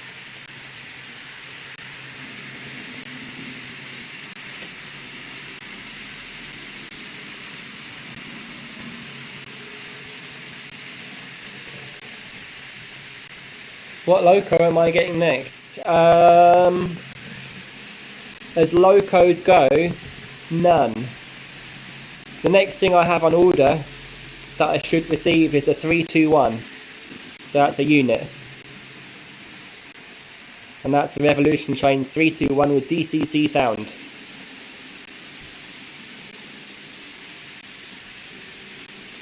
Yes, the Heritage Line. I think the the coaches are going to be more difficult to get hold of than the locos. Once people buy the Revolution stuff, once it's gone, and that you can't get hold of them again. Evidenced by the Pendolinos, which I'm happy to say they are doing another run. Hopefully, they've got Expressions of Interest open right now. Hi Donegal Dad, thank you for joining. This is Nick down here at Rule 1 Model Railways from the other end of the country. It's good to see you. So D-Rail, this layout is DCC. In fact, it's a bit more complex than DCC, it's computer automated as well. So I'm running this at the moment just manually off of the controller, just because I wanted to try some trains out quickly. But the layout itself will run completely automatically. It will run all different locos, different trains. It will set all different routes for them. All of its own accord.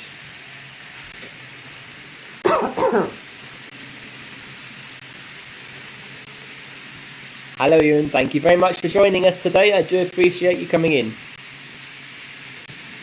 I think this is the most successful stream I've ever had so far, so welcome to the stream.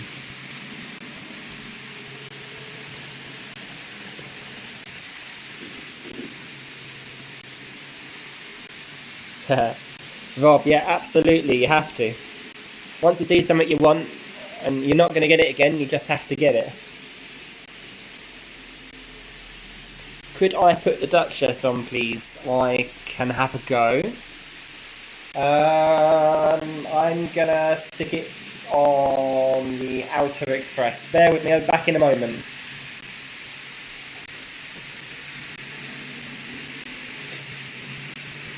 Right, actually, I might stick it on the inner and take that tackle off. That's what I'll do. Off it comes. 68 even.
There we go, the Duchess is on, it's on its way round. Here it comes. There you are.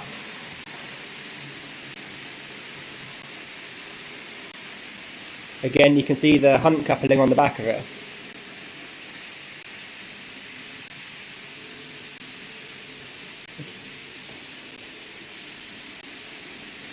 Here. Yeah, the Heritage Line, Ewan, yep. Absolutely, Rule 1 applies, it trumps everything. It's your layout, you may run exactly what you want, how you want, when you want, and have it look like you want.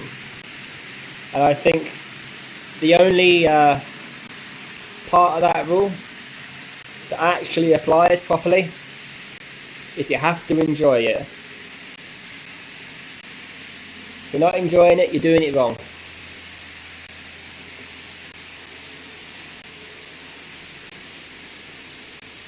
Oh, Rob, both packs. Your wallet's going to take a bashing. What's that? 540 pounds. Woohoo! I think my bank would be ringing me for that one. Worth it though.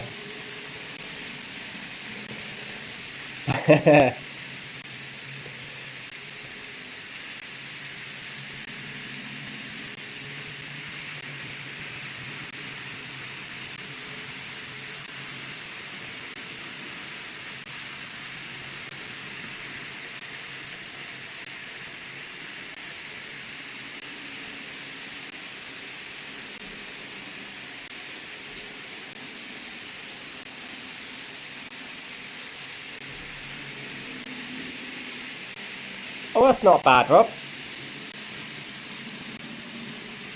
Where are you getting these from? That seems rather good. Oh, just the train packs, yep. Ah, yeah, derail.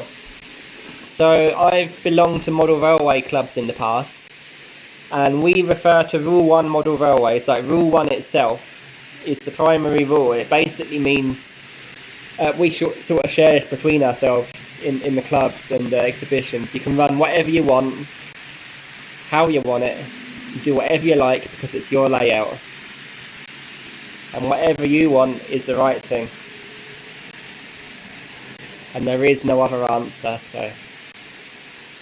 And that applies to every layout owner there is, or every train set owner. They're your trains, you may run them how you like. And as I say, the only caveat to that is if you're not enjoying it, then you're doing it wrong. Do what you enjoy.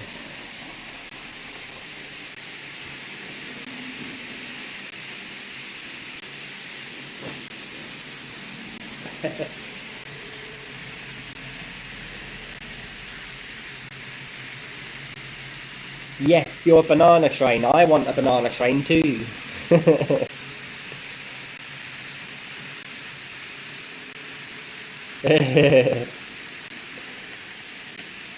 Ouch, yeah, €500.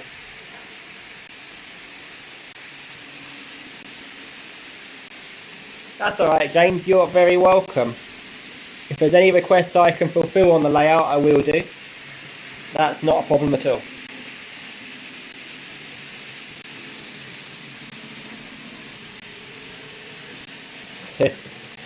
That's it. Rule 1 is the only rule. I've never heard of rule number 2. That's exactly correct.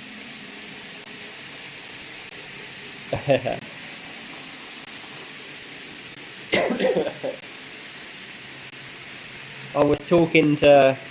Well, I left a comment on someone else's video. What's his name? Oh, I've forgotten his name now. It's a new channel that does things like... Oh, I've got a mind blank. Like Jeff does of all the stations. It's another video channel that does stuff like he does, and he's got an N-gauge layout. I forgot this guy's name, but he was referring to Rule 1 as well. I says, yep, in the comments, thanks for the mention. No, Rule 1 is quite widespread, but people don't really talk about it that often. So if you're new to the hobby as such, you probably haven't heard of it. And I should probably actually do a video on it, to be fair. A video titled, What is Rule 1?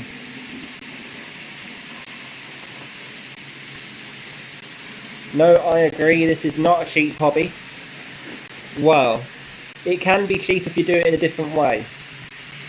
If you were to be buying older models and be scratch building everything that you have on the layout, and perhaps using only scale scene scenery, then it would be a cheap layout, a cheap model. It can be if you really wanted it to be.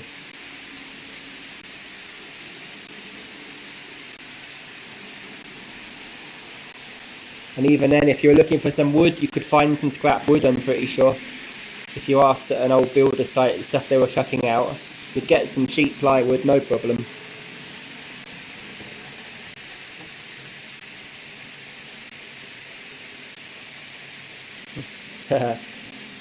Yeah, that is the other part of it.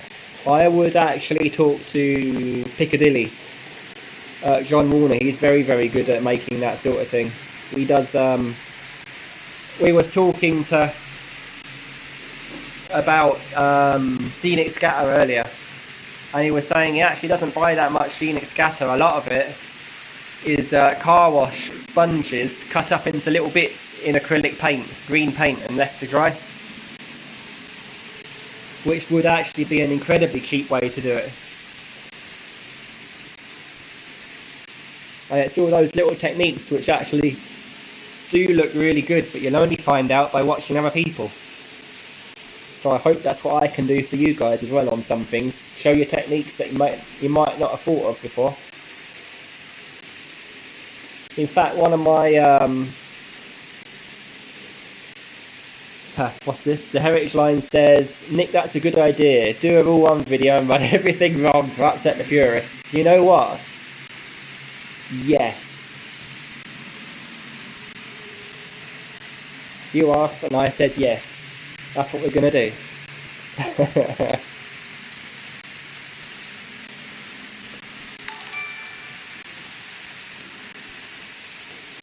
Oh, I got a new subscriber. I can't see because I don't know who it was, but if it was who subscribed, thank you very much. I do appreciate it. John, we got you back. That's brilliant. I was just saying, John, we were talking about scenic scatter and you told me about the method where you cut up some sponges and you stick them in acrylic paint. I was just sharing that with our friends here. And what a great idea it is, and the way it reduced costs of buying things. It's a great idea. Yeah, budget model railways are another good channel for it, yeah.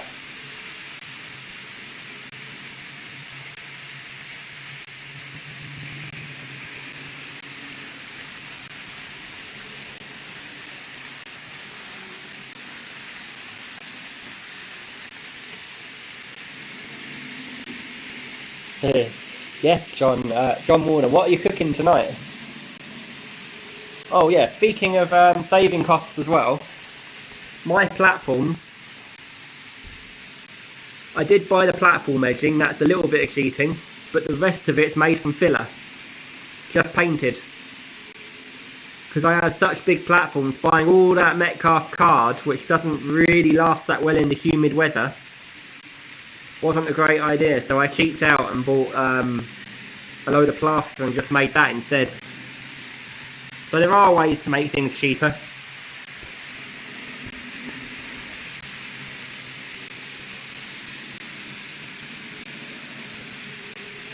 That's it. Exactly, John.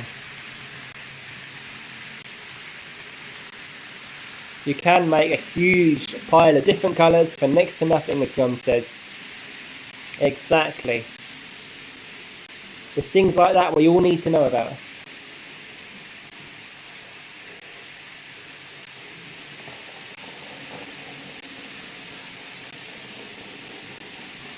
So the platforms that I say there, inside them, they're just 2x1 timbers.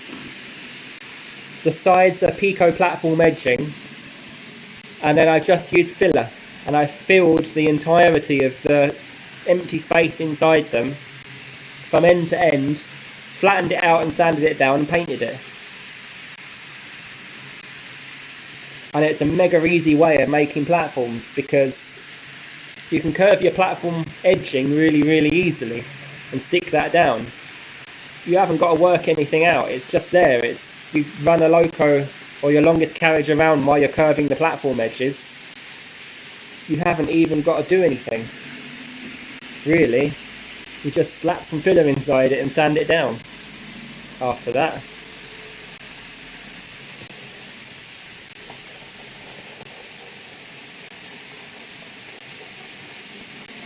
There you are, see, look. The Heritage Line says, my granddad used to make his locos out of tin cans and toothpaste tubes. So there you are, it doesn't have to be expensive at all.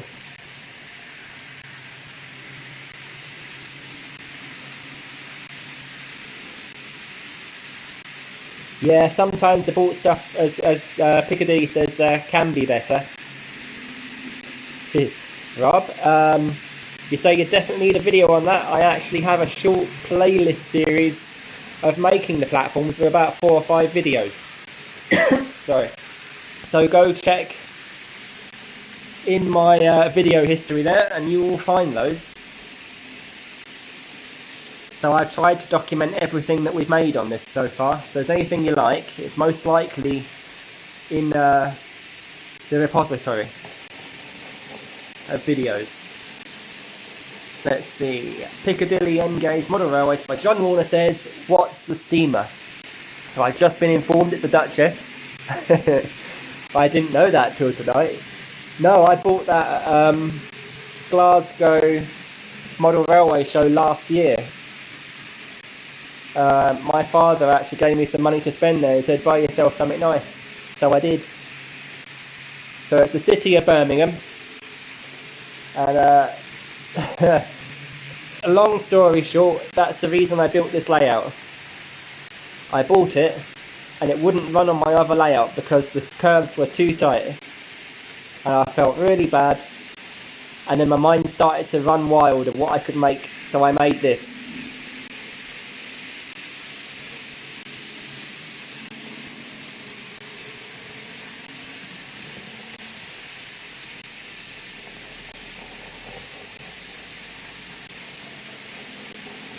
And look how much it's cost me now.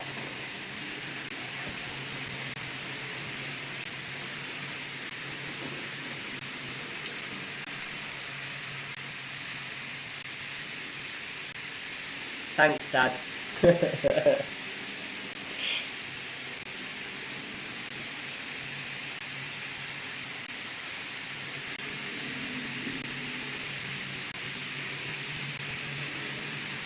Yeah, only the Duchess should be running on it. I suppose so. Actually has a full rake of 13 Gresley coaches to pull on it as well. I do. Oh, yes, you and I heard about that. The show in Glasgow, February 2021, has been cancelled as the exhibition centre, sorry, I can't remember what it was called, Scotland's exhibition centre is being used as a Nightingale hospital. It's the same for the EXO in London. My parents' place is near that actually, and that got closed. There were some events I was supposed to be going to there that didn't happen. So it really has caused a lot of grief, all this situation, but there we are, that's where we're at.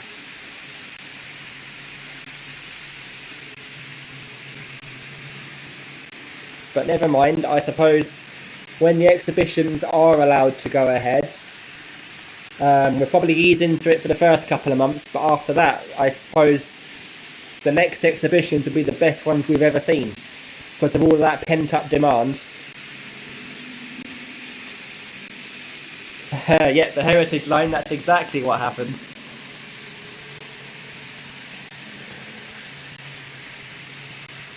Yeah, according to Jason, I think, personally, they've never been more expensive for me, but then there's more stuff that I like now than there ever has been.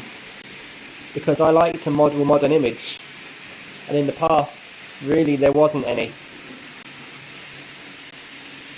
It was all steamers or early diesel when I started to model railways, and maybe the odd Network South East unit, and that was it. But nowadays they have everything, especially for the modern image modeler. I mean, in the past you could get any steam engine you wanted anytime pretty much, but there was never anything for the modern image modeler because apparently units wouldn't sell, is what they used to say. And I suppose that was true back in the time, because they were fairly new and people weren't used to them. People didn't really want to buy them back then because they didn't have much of a following. But now, as modern railways are going, units have been out for so long that people like me, who are, I suppose, getting on in their adult life now, I'm not like a kid or a teenager anymore, so I'm in my 30s now. We have the money to start buying these things, and it's this generation now that are really buying model railways, along with, say, the retired generation which are still buying the steam. But this is just a generalisation, by the way. But now this generation has enough money to buy these things, so they're now producing them. James, yeah, exactly. Who wants to buy a box on rails? Well, I said that about the blue diesels, so I agree.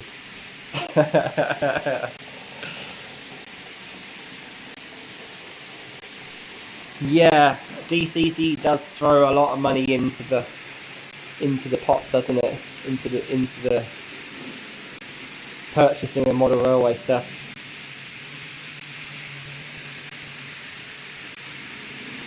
Yes, Carl, I absolutely agree with you there. 3D printing will absolutely be a game changer. Already people are starting to print out their own body shells for locos. It's just a matter of time when you can print in your own colours. So you could actually print a livery onto the plastic. I think that's when it will really, really take off. But perhaps we'll use different colour plastics like a printer does, like a normal inkjet printer.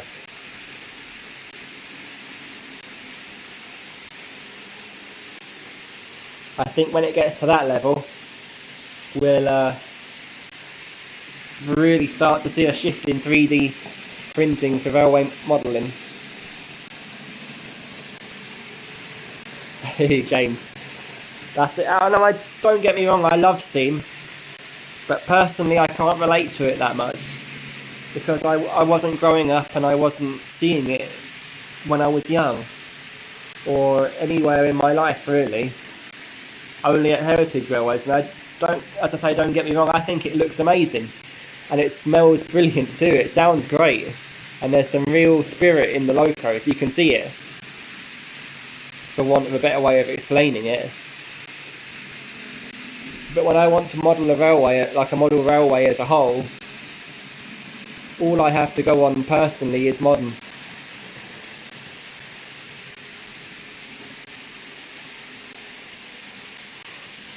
Yeah, John from Piccadilly there, I agree with you.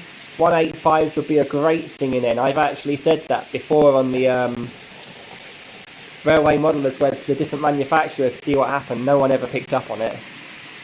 But I'd love to see 185s.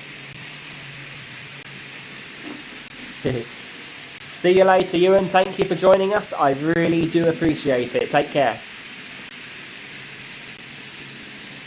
I'll be watching your next video, Ewan.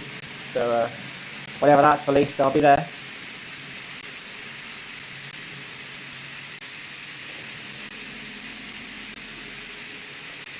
Yeah, John from Piccadilly.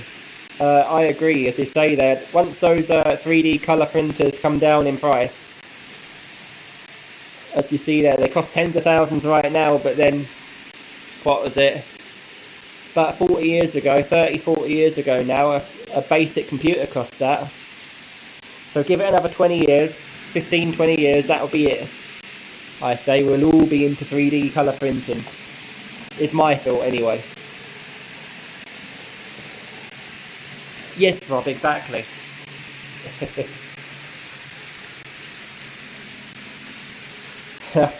James, yeah, I should do the 15 guinea special, shouldn't I? No, I wouldn't be that evil. No, I like to see them running. I got a 5MT.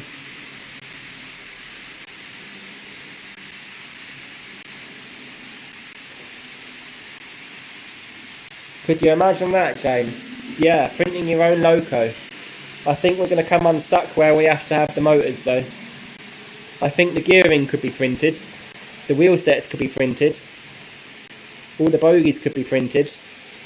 The bodies can be printed. The shells can be printed. With today's technology, pretty much. But the motors, because of the way they work, the only way to manufacture those is going to be an actual factory, realistically.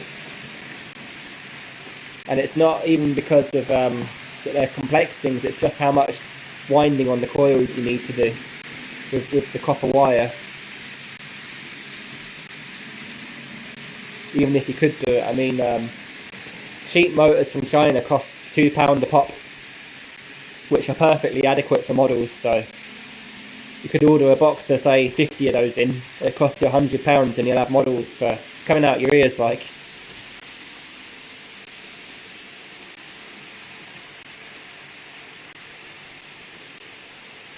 Yeah, exactly, Rob. Those motors are incredibly cheap and they're the high quality ones that you get in the actual model world are hardly any better sometimes. I have noticed that. Yeah, and Sam's Trains did do a video in the past on it. I think I remember that too.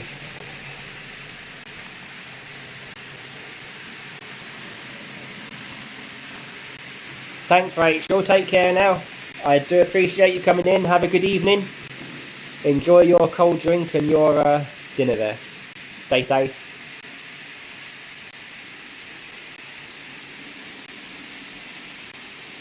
The Heritage line. In the short of it, yeah, you probably could. If you could do CAD-CAM fairly well. So computer-aided design and computer-aided manufacture. Then yeah. You could easily make a mint from 3D printed locos if you've got the time to design it all. I suppose once you've designed the chassis and you design the bogies and the powertrain system, the rest of it's fairly easy as such, because it's only design elements that you have to work out then. If you have enough photos, you could scale it up onto a CAD-CAM system and then work off that. Pretty much, it's almost like tracing paper then. You could almost trace it onto the screen. GWR double O gauge says smashing layout rule 1. Thank you very much, GWR double O gauge. I appreciate that. I really do. Still a massive work in progress though, but lots more to do. Rob, it depends how you're doing it, to be fair. If you're doing it as a hobby, maybe, maybe not, I don't know. If you're looking to have it as your only source of income, if you actually wanted to make models, then probably you would end up charging more. But if you have no overheads and you have an actual job, not trying to say that in a bad way, like an actual job, but like a day 9 to 5 job outside of it, then yeah, it'd be very cheap. You could sell them very cheap too, as sort of an extra income.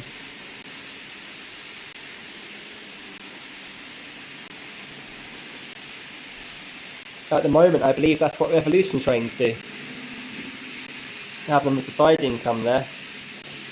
But they're crowdfunded, so they're still using factories, you see.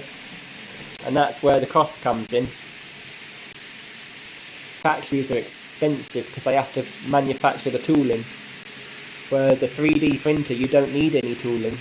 And you don't need anyone to paint the sides of the locos, like all of the detailing, all that. If you had a colour printer. GWR double O gauge. I am based in Ireland. Surprise. I don't sound it, but I live here in Waterford, Republic of Ireland. But I do visit all the exhibitions in the UK, so I don't miss out, I make sure.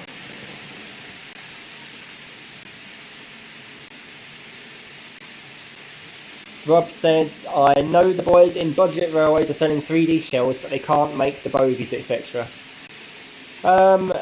It could be down to a couple of things. It could be down to how fine the printers are printing. For not wanting to do the bogies and bits like that.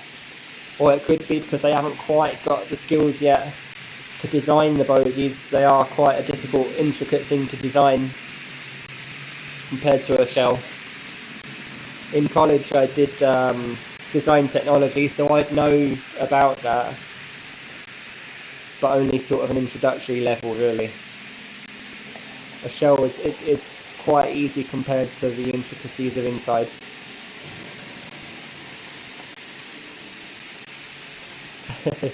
GWR double O gauge, you are welcome to come over if you ever wanted to.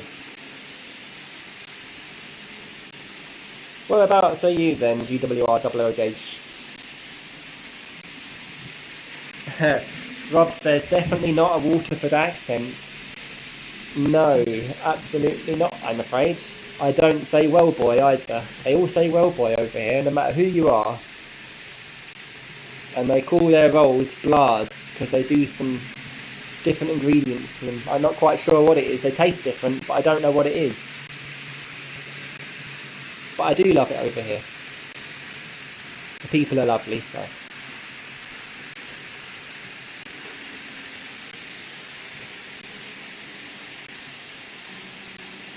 Yeah, well, there already is small manufacturers coming in, Rob. As we were mentioning earlier, Curacao are coming in to do some good designs.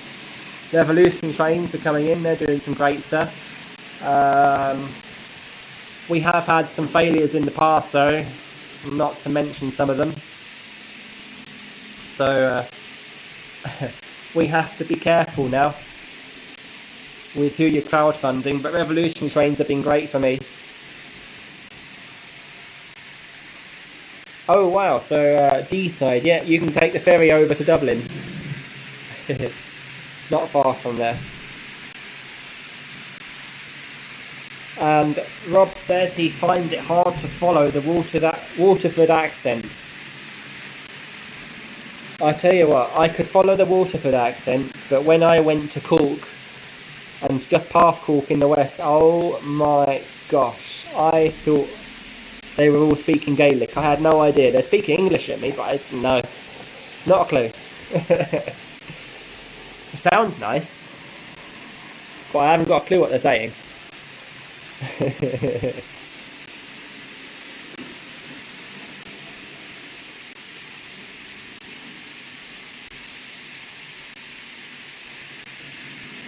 Yes, Rob, Oxford Vales are very good. They've done some great stuff.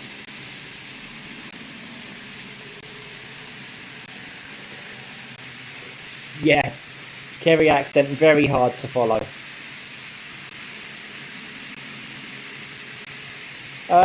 Revolution products. Do I have anything else? No, not yet.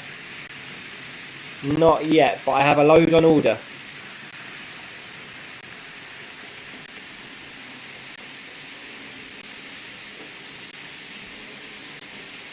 I have an absolute ton on order from Revolution, so, and lots of things I want to order.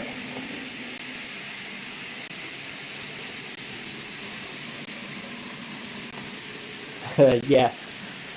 Kerry accents, yep. I have no idea.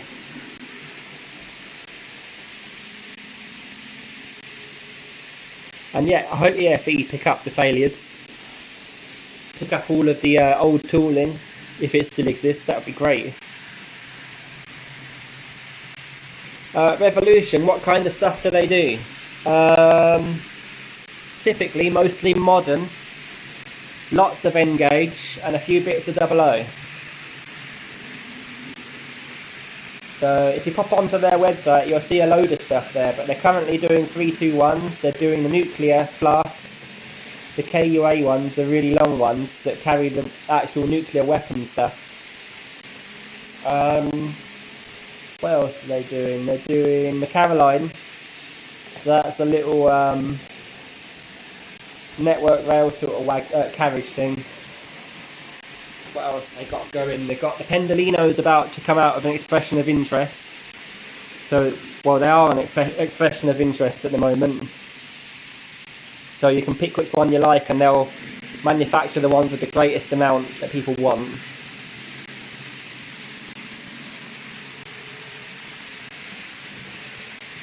Rob, yeah, absolutely. My PayPal, I have to keep linking bank cards to it. I keep reaching my limit. Ah, yes, Belmont Junction. Thank you very much for joining us today. Take care. Appreciate you dropping by.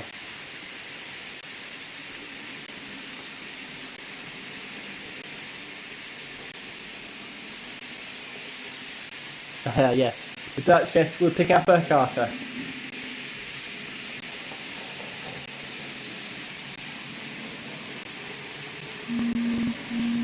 Oh.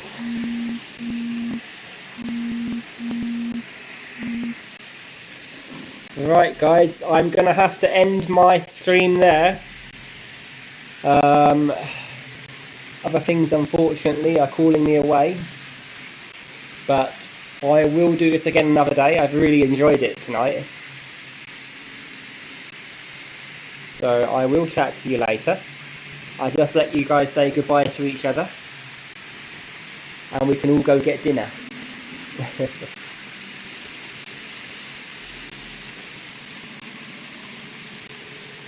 You too.